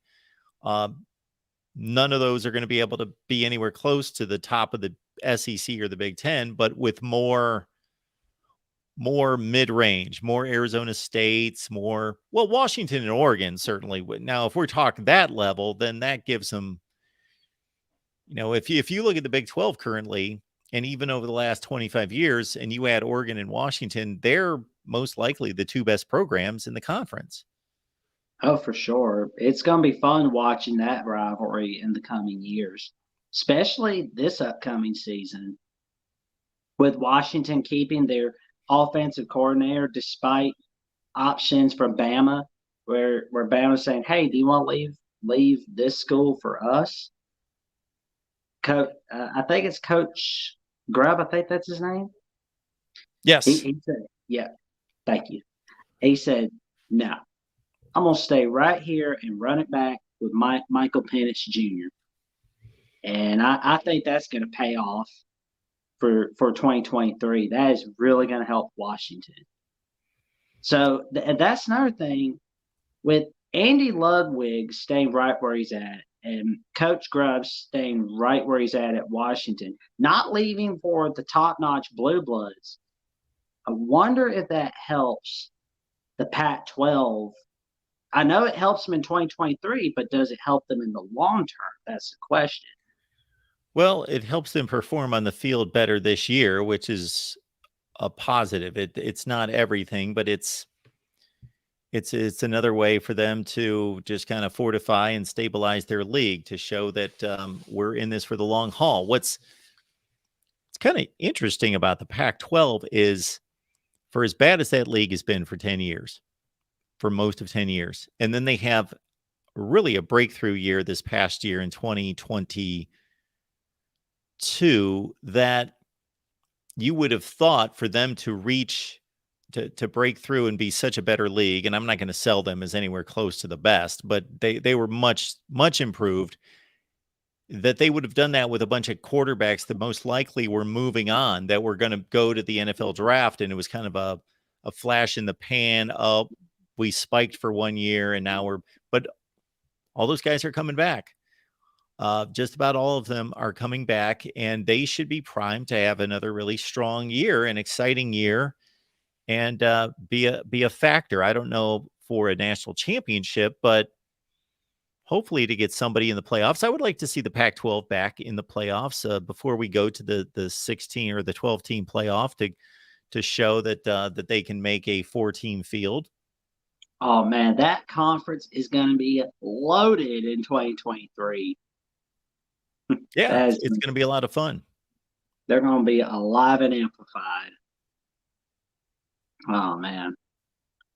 So that'll be pretty fun. And the Big 12 in their final year with Texas, Oklahoma, BYU is going to be the only one of the four newcomers that gets to play Texas and Oklahoma, both of them as conference opponents, while everyone else gets to play one of each. Yeah, Jackson, last thing I'll say here is, and before I let you go, is just, the Big 12 for me, that was the most interesting, intriguing, much anticipated schedule release out of all of them, for the obvious that you had four new schools, and they should be instantly somewhat competitive in the league. And I was just curious to see, how is the Big 12 going to treat Oklahoma and Texas in their final year, and then of course integrate the other four. And sometimes with that first schedule, you get a feel for what the league wants to do with pushing certain narratives and rivalries, like the Big Ten did with Iowa and Nebraska. Jackson, appreciate you being here, man. Thank you for having me on. And before I go, check out the Voice of College Football, Big Ten edition. And what was it you said? There's going to be an SEC show starting. Yeah, we're going to do an SEC show every Tuesday at noon. All right. Well, check it out, everybody. Thanks, Jackson. All right, let's get revved up here. We got our guy, Steve Deace, Michigan Podcast, Bigger 10 here. Don't shake your head like that, Steve. You made it. You're here. I'm very sorry. I was on a conference call and I looked at my clock. I'm like, holy crap, I'm an hour late. I am very, very sorry. I apologize to everyone here. I'll take my 40 lashes, and I promise next year, Michigan will only beat Ohio State by 2 touchdowns. I'll take one off the board, put it on me. It's my fault. Okay. It's very kind of you. I'm nothing if not generous, like Commodus. Am I not merciful? Indeed. I don't know if the constant rhetoric and propaganda that I take every Tuesday at 3:15 Eastern has worn me down, but I was just talking about this in the last 15 or 20 minutes, that when I logically go through the comparison of those two programs and just kind of where they stand entering 2023, I can make a case that Ohio State could certainly, they've got the talent to win the Big Ten and get it done, but I can't logically make them a favorite. I can't do that. I was in your neck of the woods this past weekend. I did a speaking engagement in Toledo, which is about the safest place in Ohio for a Michigan fan, but it's still Buckeye country, but it's got, a solid Michigan contingent. And the first thing at this banquet, there's over 500 people in this ballroom fundraiser I'm speaking at. And first thing I say to them is, hey, I don't want to bury the lead. And I think it's very important to always lead with your best stuff. And you guys paid to bring me a long way out here to address you this evening. So if you remember nothing else that I'm going to say here for the next half hour or so, please remember this. It's been over 1,100 days since Ohio State beat Michigan in football. And about 30% of the room that are the Michigan fans, they whooped it up. Rest of the room wasn't much of an icebreaker. Kind of went the other way, actually. Yeah. You got to know your audience, Steve. I did. That's why I did it. Exactly for that reason. Yes. I'm going to be pissing them off at some point down the line. I might as well get that out of the way. Yeah. At least everybody knows where we stand right here from the jump. You bet. Folks, this is the one. We call it that because it's one major college football topic that Steve and I tackle each and every Thursday here with you. Leave your sponsored, that means Super Chat sponsored comments and questions there in the live chat, and we will get to them. All right, let's serve this up. And this has been a topic all across the college football landscape for months and months and months, but it's been a little bit more focused here in the last week, I would say, with comments coming out of Florida State, the continued issues that the Pac-12 is having, claiming a rights deal, and the various media outlets that they've reportedly been dealing with. So, Steve, I'm going to serve it up this way. We're going to go through each conference, and I want you to give the realistic best case scenario when the dust settles. I don't know that the dust is ever going to truly settle, but in a reasonable fashion of time. Best case scenario, worst case scenario. Steve, let's start with what I would consider to be the easiest call, and that would be the SEC. I think for them, for the Big Ten and the SEC, well, I don't think there's a possible worst case scenario for the SEC. I think there might be for the Big Ten. I mean, I guess we're just talking about dueling billionaires here, and I guess one of them has maybe some logistical difficulties and managing their conglomeration than the other. All right, because essentially everywhere the SEC would want to add from here is all going to be within their footprint or footprint adjacent. They don't have to worry about transcontinental travel and marketing and things of that nature. So the collapse of the ACC and adding Florida State and Clemson, those are just, natural fits for them if they want to go down that road. So to me, I don't think for the SEC, Mark, I don't believe there is a worst case scenario unless it is the Big Ten's ability to expand into their footprint, unless it would be the Big Ten's ability to bring a Miami or a Florida State north. Then I think that's a worst case scenario now. But short of that predicament, I don't think there's a worst case scenario on the table for the SEC.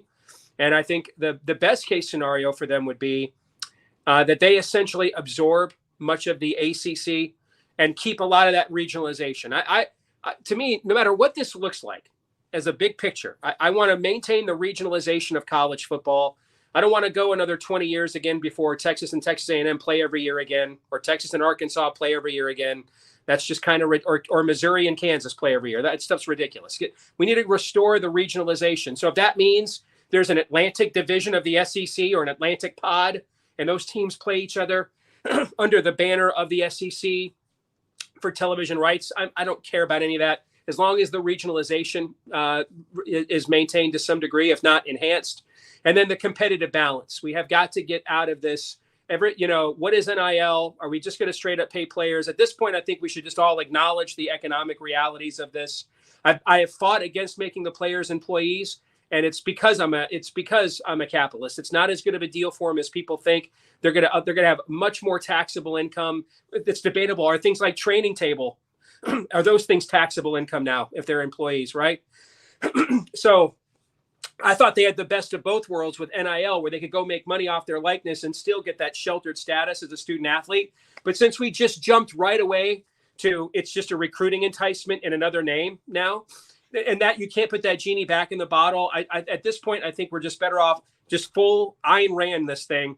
All right, full Atlas Shrugs this thing and libertarian the poop out of it. And let's just make them employees, and everybody's playing from the same deck in terms of how to acquire players and things of that nature. So one side's not making bag drops and other conferences aren't. I don't think that's feasible in the future. So to me, I don't see a worst case scenario for the SEC unless the Big Ten was able to manage its way into its footprint. I, like you, Steve, I attacked this subject in a live stream and took calls and so forth yesterday. So I went best and worst for myself. And I took it from the same angle that you just did with the SEC. I said, there's no worst case scenario. Truly, it's more about what is the Big Ten doing. So if the Big Ten, yes, can come down to the South and pull out some of the major powers from the South, that would be the worst case scenario from the SEC, looking up suddenly at the Big Ten for the first time in decades, maybe from a football playing standpoint. So best case scenario for the SEC is obviously to, as you said, to just completely cap off that end of the country and even move up the Atlantic coast. So that takes care of the SEC. And I think these get more complicated and more involved and more extreme as we go. So the Big Ten would, of course, be next in regards to best and worst case scenarios for the Big Ten. I think the worst case for the scenario for the Big Ten is to have UCLA and USC out west all by themselves. There's just, even with private charter travel, you're putting an incredible amount of strain financially and academically on your field hockey teams and all that other stuff. Like I just told you a few minutes ago, Mark, I think there are two things on a meta level that need to come out of this. I just mentioned competitive balance, but the maintaining of the regionalization aspect, the traditions, the rivalries, the connections. I think just having them out there all by themselves, and I told you last year, I didn't think there would ever be a season where only USC and UCLA would be by themselves in the Big Ten. And I think we were on track for that until Kevin Warren left. I think if Kevin Warren were in control of the Big Ten right now, we're sitting here on, in March, and the Pac-12 still doesn't have a media rights deal.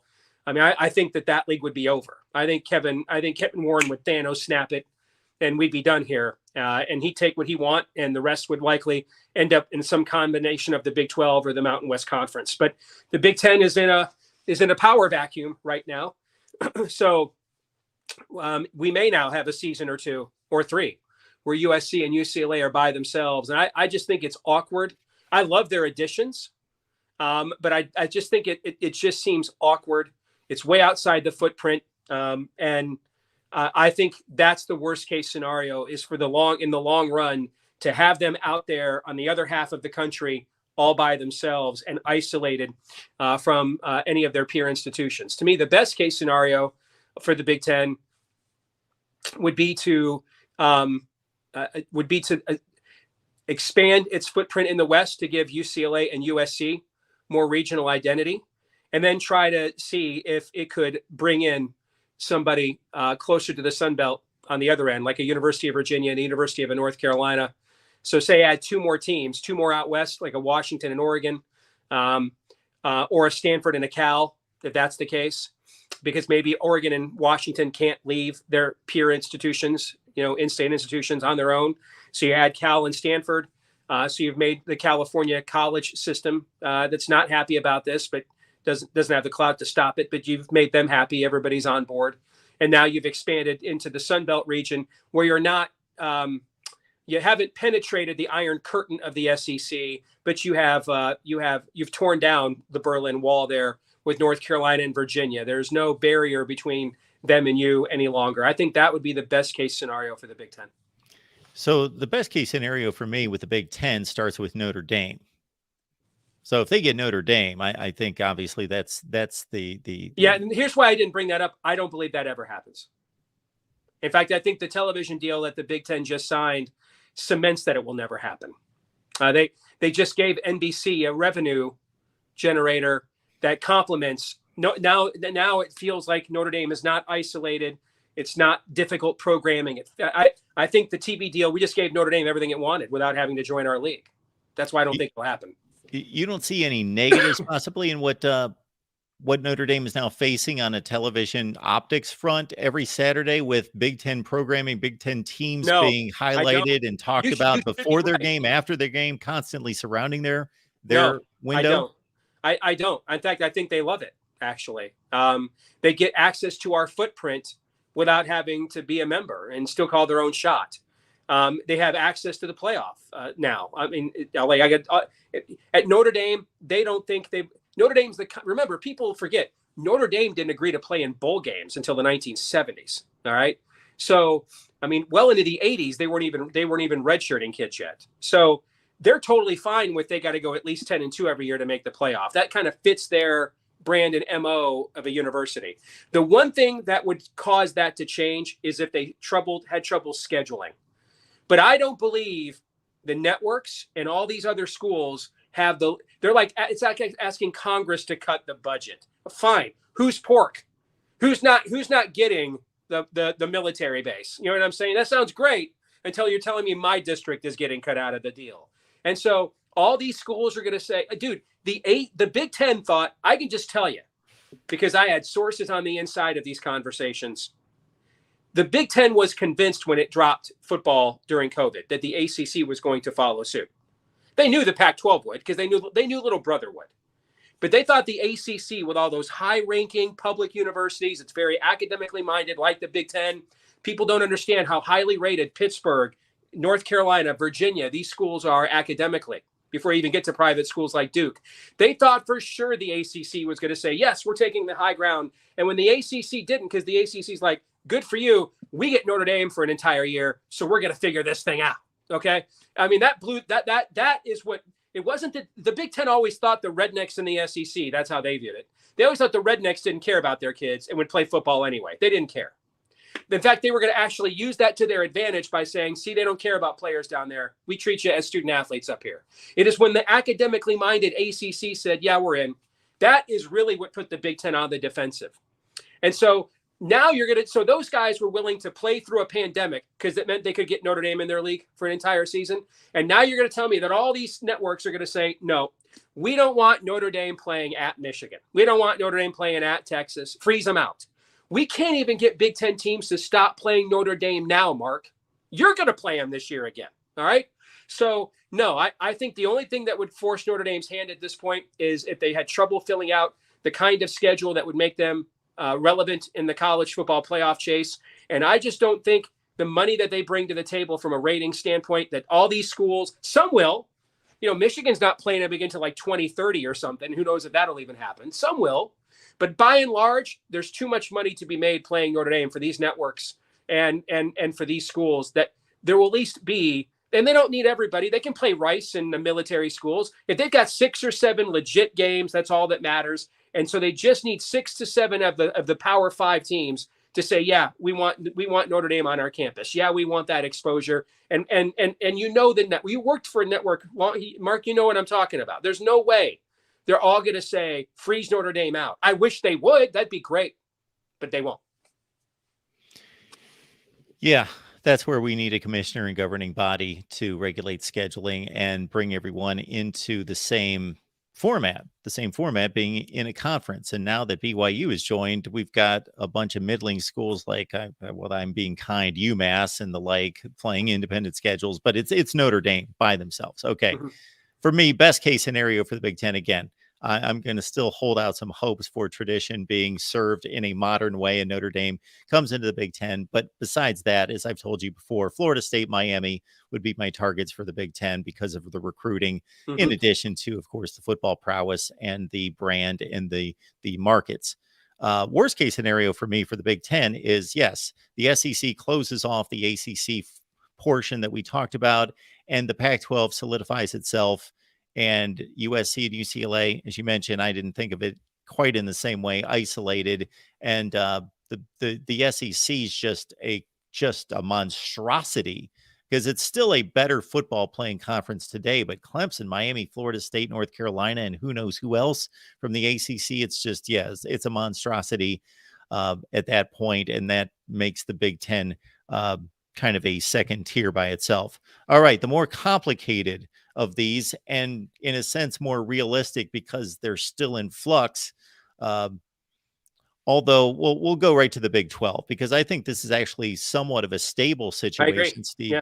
For me, out of their mediocrity, and I use that term a few times, and some fans took exception to it, but we'll say decent mediocrity. To that degree, nobody's valuable enough in the Big 12 to be picked off by anyone else. So they've secured themselves here. They've gone from the least stable situation following the OU Texas departure, and were able to get the 4 best from the group of 5 and stabilize themselves. And now they're not worthy to be picked on. So they're in a good position. They are. The Big 12 has proven that the sum is greater than the whole here. And so there's not one powerful brand, but together, I mean, you look at what they're going to put together in football, and especially in basketball. I mean, night after night in basketball, and don't forget, you're still playing for $1 billion a year for winning that NCAA tournament, man. That's, that ain't chicken feed. So with what they can put together night to night in basketball, week to week in football, there's still going to be a lot of very compelling matchups there. Essentially, there's somewhere in terms of quality between, the top of the Pac-12 and the Big Ten West in terms of overall quality, but there can still be a lot of good and fun games there. Their institutions are self-aware. I've known Iowa State's athletic director, Jamie Pollard, for a long time. And they don't have delusions of grandeur. They know they're not $80 million a year television networks, but their athletic departments don't need that to function and to be successful for what the expectation levels are for their fans. So they're in a really good place. And I know this sounds patronizing to some. It's a compliment. Okay. There's always a market for RC Cola. There's always a market for Spirit Airlines or, Allegiant. There's always a market for that, and you can do very, very well. As long as going in, you're not United, you're not Delta, and you don't break yourself trying to be. You're self-aware. You are aware, okay? Not everybody gets to marry Kate Upton. Sometimes just marry the really hot librarian and still have a really good life, and there's nothing wrong with that, man.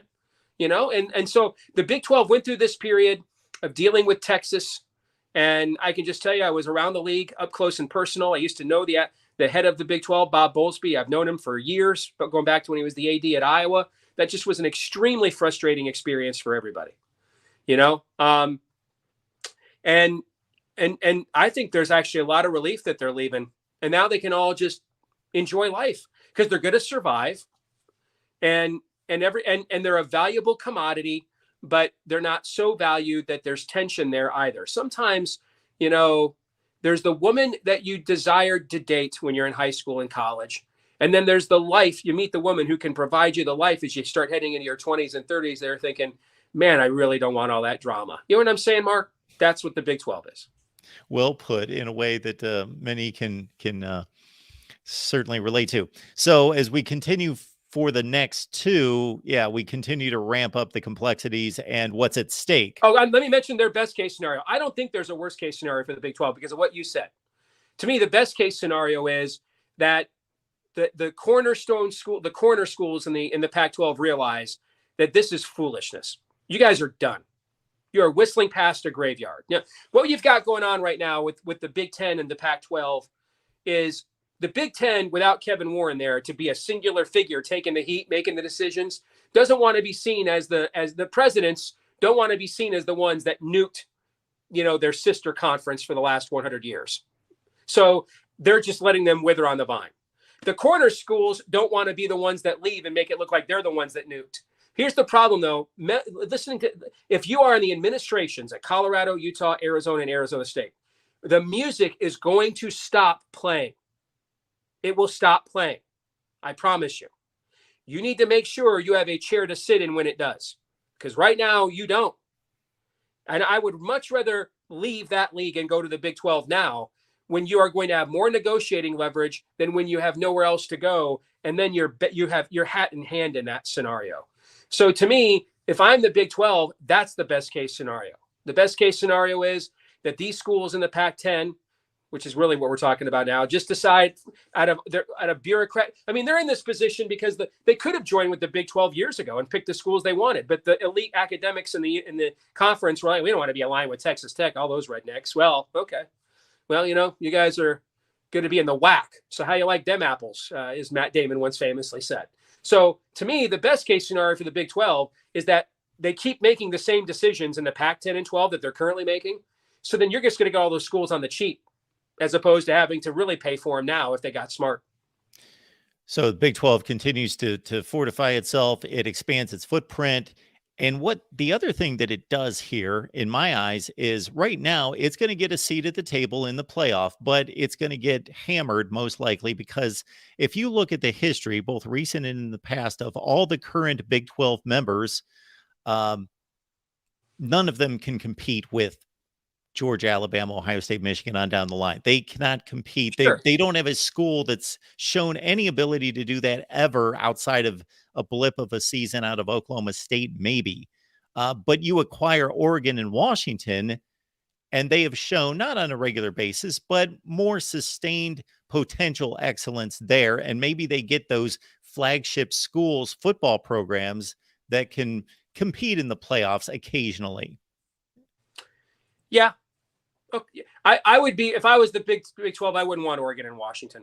I think I'm back to wondering, when's the Big 10 take them? I want the corner schools. I want to stay in my lane. I'm George Bailey. I'm having a nice life in Bedford Falls, man. I'm good. I want Arizona State, Utah, and Colorado, because they know it. They're also self-aware, where you understand the order of things. Okay. And come and have a nice life in Bedford Falls. Oregon and Washington think they're something they're not. Okay. All right. Yeah, I definitely see that. But at the same time, I do see, hey, if the Big 10 continues, for some reason, the Big 10 is throwing out the fist, the hand extended to Washington and Oregon to say, hang on, hold on. Because they don't want to look like they've nuked the Pac-12.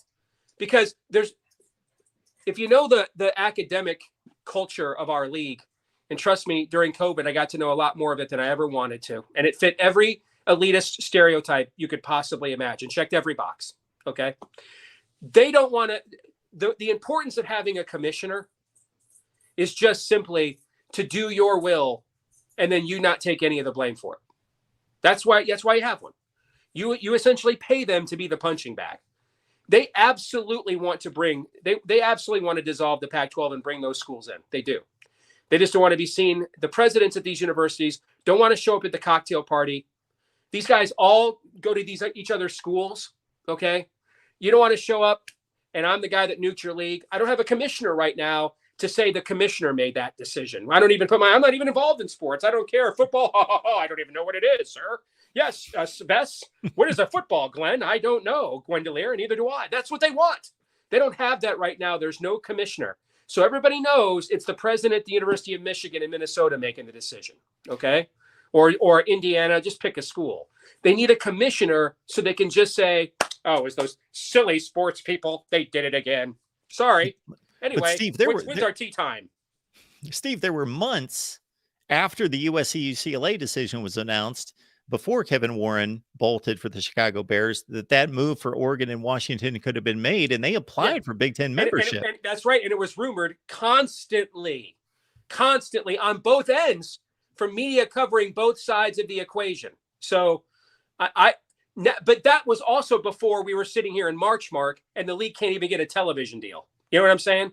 That's before the league was like, hey, let's put the Civil War. Well, we don't even want to call it that anymore, but let's put Oregon State, the Civil War on after reruns of Matlock on Iron. Okay. You know, we weren't having that conversation 6 months ago when Kevin Warren was still here. You know what I'm saying? Okay. Now the Pac-12 is the emperor with no clothes. It is stripped naked out there. And so what's going on is the Big Ten and the Big 12 are like vultures here, circling, and everyone's just waiting for this beast to die. That's it. Just nobody wants to be the first vulture to land on the carcass before it stopped breathing. Okay.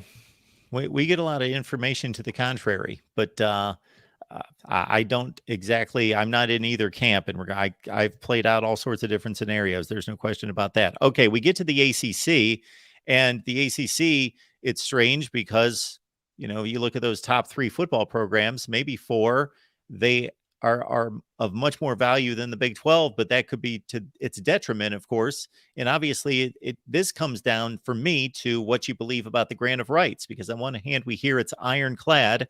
On the other hand, I've heard that, certain litigation, money can override the grant of rights, especially as we get closer to the finale in 2036. So I think if I had to guess, and maybe this is just me because I work full time in politics, so I'm always wondering what the larger narrative or agenda is when someone is making a case. I don't believe Florida State, with what it put out and leaked out to the media last weekend, Mark, I don't believe for a second that they think that Boston College and Virginia Tech and Wake Forest are going to get together and vote themselves less money. If they do believe that, they're even dumber than I thought. Okay, but I don't believe Florida State's administration believes that in what they leaked. I think what they're setting up is some form of a malfeasance, dereliction kind of a case, that the spirit of the agreement, that the ACC did not uphold its end of the bargain in truly maximizing its brands and values to justify this prohibitive gain of function. I'm saying gain of function. Sorry, it's my other job. Grant of rights. Wrong G. All right. This prohibitive grant of rights. That's what I think you're watching them do. Is they are starting to make a case in case they decided to file for some kind of an injunction against that grant of rights and saying, hey, there is a such thing as desertion, right? You weren't on the other hand. You never showed up. We stopped consummating our marriage. You never helped me raise the kids. This thing. So yeah, we're married here, but I mean, it's very clear by your actions that you didn't intend to take this marriage seriously. So we should be able to get it annulled. And I think that's what you're watching them do, is try to make the case for this league. It's not serious about what we gave. We thought, and it was reasonable to expect, we would receive a certain ROI for this level of limitation and mobility, and we're not getting it. And so go find a sympathetic judge, probably in a district court in your state, who might even be an alum. Okay. And we saw Nebraska do this during COVID. Remember, we saw Nebraska go to court and get a Lincoln judge to give them discovery against the Big Ten. And lo and behold, a few weeks later, the Big Ten decided to play football. Mark, do you remember that? Okay. See, I think that's what's going on here. I think they understand that these schools, NC State's not going to say, hey, let's take less money. They're not going to do that. They know that. Okay. Unless they're just morons. I think that you're watching them begin to grease the skids to make a case that the ACC's own actions and lack of management and expertise has rendered the intent of that, in the spirit of that, null and void. That's what I think you're watching. And I think anything short of bringing Notre Dame into that league, and it won't exist in 20 years. So sure, the voting process for any league is to get the presidents together, and obviously, if you've got enough Syracuse, Georgia Techs, and Dukes that aren't making anything in football for the league, they're not going to vote for Florida State to make more money. No, they're going to say, tell you what, we dare you to take it to court and see if you can get it overturned. We dare you. Go ahead. Good luck. But we do have a college football playoff bundle of money that needs to be allocated that's coming up. And I don't know exactly what that's going to be. It's certainly not going to be disproportionate to the extent of the basketball situation, regular season versus tournament, but it's going to be substantial. So maybe Florida State, I'm not saying that they don't have bigger fish to fry, and they're not looking down the road to do something bigger than this, but maybe in the interim, they're looking for, let's push this narrative and get the powers that be thinking. And so we can push ourselves into a distribution that serves us better in a playoff, where maybe the playoff teams that represent the ACC grab a larger chunk of that money going forward. Okay. This smacks of very similar to what Texas did to the Big 12, but I just think anything short of Notre Dame coming into that league, and it won't exist. Not even if they extend out to the West Coast and try to do something there. No, I don't think it will exist. I think it's Notre Dame or bust. Okay. And of course, again, there's another stipulation that you can either believe is ironclad or not in terms of Notre Dame. If they join a league, they have to join the ACC. Now, the thing is, though, that's associated also with Notre Dame's grant of rights. Or no, I take it back. It's the other way around. That is in there, but Notre Dame does not have a grant of rights with them. So there's really no consideration tethering that, is my understanding of that agreement. Okay. So that is in the agreement, but it's largely ceremonial. There's no grant of rights. So there's Notre Dame's television rights, if it joins the Big Ten, in your scenario, doesn't stay with the ACC. It goes with Notre Dame. And because it's only I got it wrong again. It's the grant of rights other than football. That's what it is. Okay. Because Notre Dame's not a member in football. And so really we're talking about pennies on the dollar compared to what Florida State, Miami, and Clemson would have to pay to get out. Steve Deace, Michigan Podcast. Get on over there. Check out Steve's work, Michigan Podcast in the Bigger 10, of course. All right. We'll get to the one hanging by a thread. Pac-12. Best case scenario, do they hang on to a league? I guess would be. I think their only option is to get the universities in the conference that are AAU members to call and put public pressure on the Big Ten to essentially set up a more formal arrangement to what Jim Delaney tried to do 10, 12 years ago, where they were going to be sister conferences while maintaining their identities, but they were going to schedule against each other, right? Remember that? Okay. And then it fell through. I think at this point you need the AAU institutions that aren't, and they're not, schools like Cal and Stanford are great in all the sports except the ones that matter to everybody. Okay. But they still carry an immense amount of academic weight and clout. And I think they need to go to those. I think they need to publicly right now. They should be doing this right now with no commissioner in the Big Ten. They should be pressuring the presidents in the Big Ten to say, hey, we need camaraderie. You guys have only taken AAU schools. We need camaraderie. We need you to be willing to take a couple of exceptions to that. We need to have Washington State and Oregon State come with us. And let's just go ahead and take control of the country from, what are we talking? What's the mountain range there in Pennsylvania? Is that the Alleghenies? Is that what I'm thinking of? Okay. The Appalachians. Appalachians. Thank you. I knew it started with an A. So we're going to take, everything outside from the Appalachian Mountains west. We're going to own that entire rest of the country. And we're going to essentially form our own NFL 3 time windows or 4 time windows, because we'll have a 10 o'clock Eastern as well.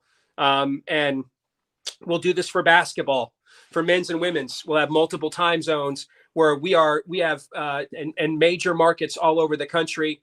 And we need and essentially try to appeal to the academic reputations and camaraderies and may not work. The Big Ten may say, yeah, we love that stuff until it doesn't give us the ROI we want. And they might, I don't know. So, but you asked me this from the Pac-12 perspective. Okay. Mm-hmm. If I was with the Pac-12 presidents, I tell George Kliavkoff, I would literally be working on my own survival. If all those AU members right now, we'd form our own consortium and start pressuring the Big Ten to essentially create a mega conference of much of the traditional Big Ten and Pac-10, basically the Rose Bowl conference, essentially, okay, and try to save us out of academic camaraderie. That's what I'd be doing. I think that's their only play. I think short of that thing's getting divvied up faster than you can say Yugoslavia. All right. So most of you have heard me expound on all this stuff for the last couple of days. So I'll save you my Pac-12 because it has a future under my circumstance and didn't certainly come up with the path that Steve just did. So we'll get to this sponsor question here. Super chat coming in from David. Thank you so much for that. Steve, do you see the Big 12 and the Pac-12 becoming as irrelevant as the old Big East in football? I don't see that for the Big 12 at all. They know who they are. They're going to be comfortable with that. I mean, BYU is a massive national brand. What are there, about 9 million Mormons or something like that in the country? So I think the Big 12 is in good shape, man. I do. I mean, again, people like RC Cola. People drink Faygo.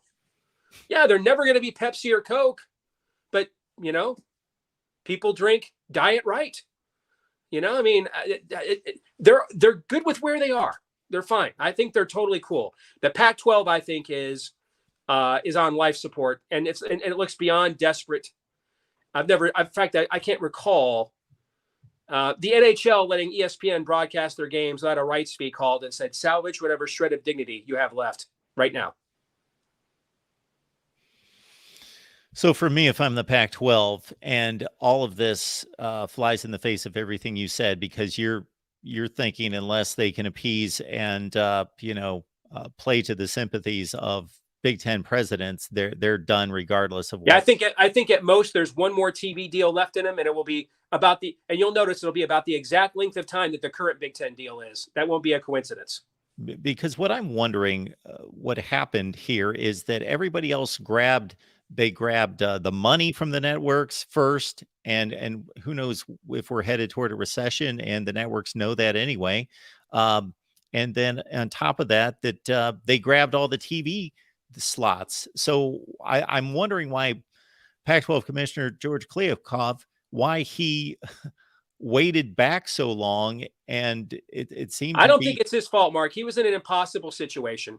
He's a Vegas guy. He knows how to make a deal. I think he would have made a deal and joined with the Big 12 on day one. The arrogance of his elitist, ivory tower institutions. But Cal Berkeley doesn't want to acknowledge Lubbock, Texas exists, Mark. Okay, let alone be in union with them. Okay, wait a minute. You're at Stanford, and you're like, hey guys, we've got the contingent from Stillwater, Oklahoma coming in. You're hell no. I think George would have cut that deal day one. I don't think he had a choice. I don't think that was an option. So I don't think I think he's in a no-wins. You think George Kliavkoff thought when he took this job, I can't wait to get spotted at the San Diego State basketball game or the SMU basketball game. I'm sorry. No. He has no choice. All right. What's happened to the Pac-12 is what's happened to the newspaper industry, to broadcast television, terrestrial radio, a combination of ideological,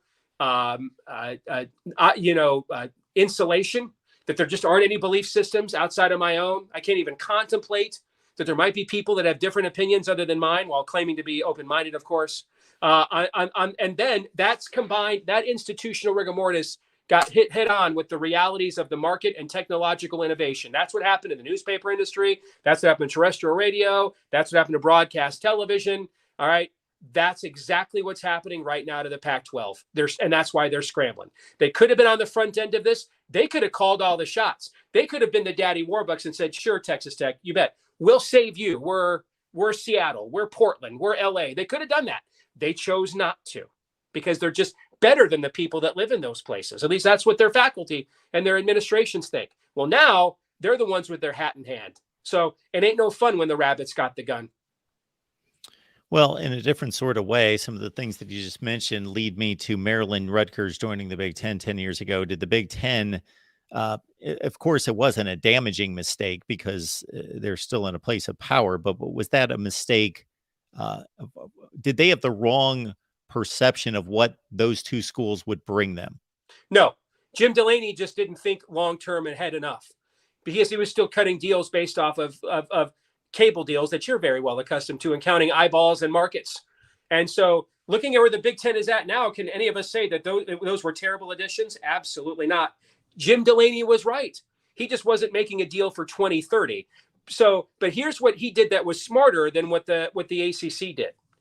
He made shorter term deals in case the technology eventually outpaced his vision, if you know what I'm trying to say.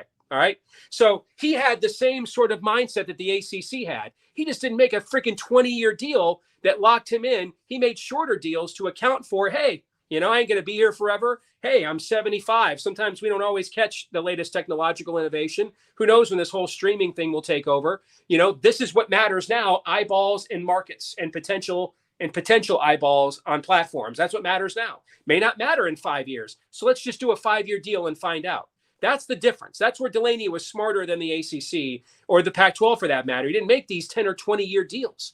He had the same vision that's been out, that the technology is outgrown, but he didn't hamstring himself to his own perceptions at the same time. Well, I can relate to that. I'm basically sitting here and not at a desk at ESPN right this second because they didn't have the foresight of knowing what streaming was going to be. Yeah, absolutely. Yeah. Steve Deace, Michigan Podcast. Get on over there. It's a good time. You'll see my face from time to time, but it's more important to hear what Steve has to say about the maize and blue. And before we let you go, Steve, actually, you make an ironclad case about why Michigan should be the favorite in the Big Ten, and I can't poke too many holes in it. I tried to the other day, but if we look past 2023, considering what Michigan's doing in recruiting, which is fine, but it's not elite, do you have concerns now that this wave of players, this 23 roster, passed that? Absolutely. Yeah. And when I say concerns, we're basically talking about going back to what Harbaugh was other than COVID, kind of a 9-3 program. Yeah, I absolutely could see that for sure. I mean, remember, I told you last year that we were going to be better than we were the year before. I turned out to be right. I'm telling you again this year, we're going to be better than we were the year before. Now, I think Penn State will be better. Okay. So we may have a loss that we didn't get this year between playing both Ohio State and Penn State. Next year, I won't be telling you we're going to be better than we were last year, even if J.J. McCarthy comes back. And I think there's a very good chance that he will. Next year's quarterback class in the NFL is absolutely loaded, and with Blake Corum and Donovan Edwards there, I don't think we're going to have J.J. And we play 9 teams this year that we're going to probably be a 3-touchdown favorite against. So I don't think JJ is going to be out there chucking it 30 times for NFL scouts. So even if JJ does come back for his senior year, which I think there's a reasonable chance that could occur, this is still not going to be quite as talented and deep of a team around him. So yeah, I do think that, and that's why I think you will see Michigan is on the brink of announcing rather aggressive NIL deals, and I think that it is an acknowledgement of the fact that Michigan did not want to play in this space. It's not how they want to do things. They view themselves as uppity and better than that. But this is the reality, as we have seen, that we cannot sustain the talent level in this program right now. This recruiting cycle showed, coming off our best season that we had in 20 years, this cycle showed we can't sustain that level of recruiting and sustain this level of success in this current environment. So we're going to have to adapt, and you're going to see Michigan this year adapt quite a bit.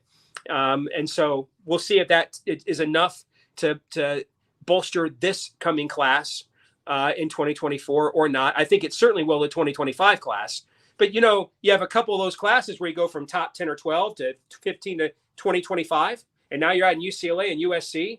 Yeah, Mark, there's not a lot of slippage it takes to go from where we are to 9-3 in that league, right? So sure, yeah, that's a concern. The format of the schedule, what are your preferences there? You know what I would do if I were running the Big Ten? I'd let every school submit we're going to do a 3-6-6. Okay. I'd let every school submit one absolute, we want to play them every year so that every school feels like they have a say in the process. Okay. And yeah, I'm even letting Rutgers and Maryland. And if it's the same teams, like I would imagine both Michigan and Penn State, both play Ohio State, for example. Okay. Everybody gets to say, and Ohio State and Michigan State are both going to say Michigan. All right. Everybody gets to pick one of those three that is their permanent rival that you chose, that you want to play. And then I go to the TV networks after those are set aside, and I say, all right, you guys give me the ones that you absolutely want to see every year. Like we know they want to see USC and Ohio State every year, right? Want to see that every year. All right. So if I'm going to, or they want to see USC and Penn State every year, or UCLA and Michigan every year. So then I let the TV networks, because they're the ones that made all this possible, they now get to pick what's the one matchup that you want to see of all these teams every year. And that's the second game for all these teams. And then the third game is where I look at, I do a mixture of tradition.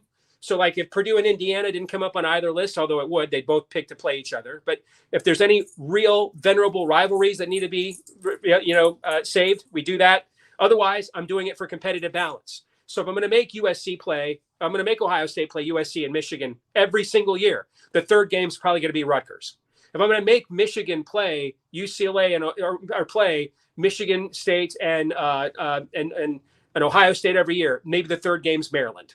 You see what I'm saying? Okay. Oh, yeah. So we have some competitive balance in there as well. That's how I would structure. That's one of the reasons why, if I'm any of those schools, and especially Ohio State and Michigan, I'm not saying if you're giving me one say out of the three, I'm not going to make it Michigan if I'm Ohio State, because you're going to dictate that for me anyway. Yeah, so no, but I'm going to put Rutgers down. Mark, come on. We've been in a league together for 100 years. We all know Ohio State wants to play Michigan.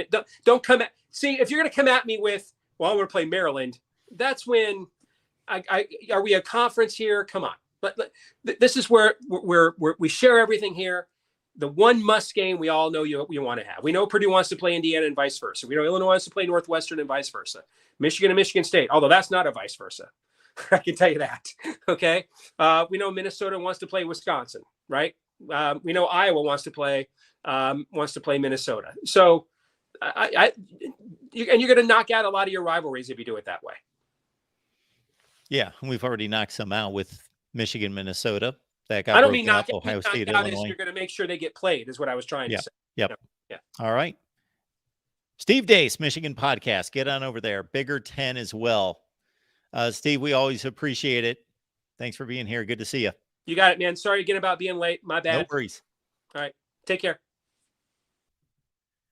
It's our guy, Steve Deace, Michigan Podcast, again, does phenomenal work. And yeah, I go with the counterpoints, but a lot of that you've heard out of me several times. So it's best to let Steve go, and he will go. He will take off, of course. That's why we got him here.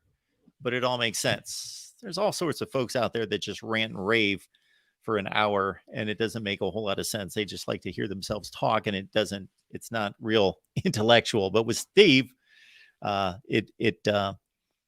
it's meaningful. It's meaningful. It's insightful. And that's why he's a prime guest here at the Voice of College Football. All right. I will let everyone know that we've got a Clemson show coming up at 7 p.m. Eastern time on the Clemson channel. I'll be joining the Wholesome One over on the Miami channel at 8 p.m. Eastern time. So please join us there. Otherwise, folks, number of things to check out here. First of all, we've got a Big Ten show starting next Monday. Next Monday, 6 Eastern, Big Ten show. A lot of your favorite Big Ten media people.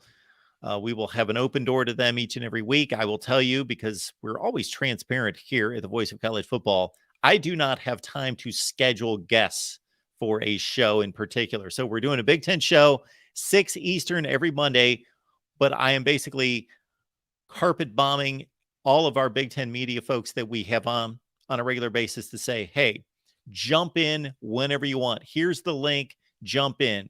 Same thing for the SEC. Big SEC show starting Tuesday at noon Eastern. Taking your calls during all these shows, but also bringing on media guests to talk Big Ten on Monday at 6 Eastern. SEC Tuesday at noon. All right. Clemson Live. There they are. Clemson Live with Jordan and Tiger Paw Craven at 7 Eastern. I'm talking Miami football at 8 Eastern on the Miami channel. We will see you then. We appreciate you being here.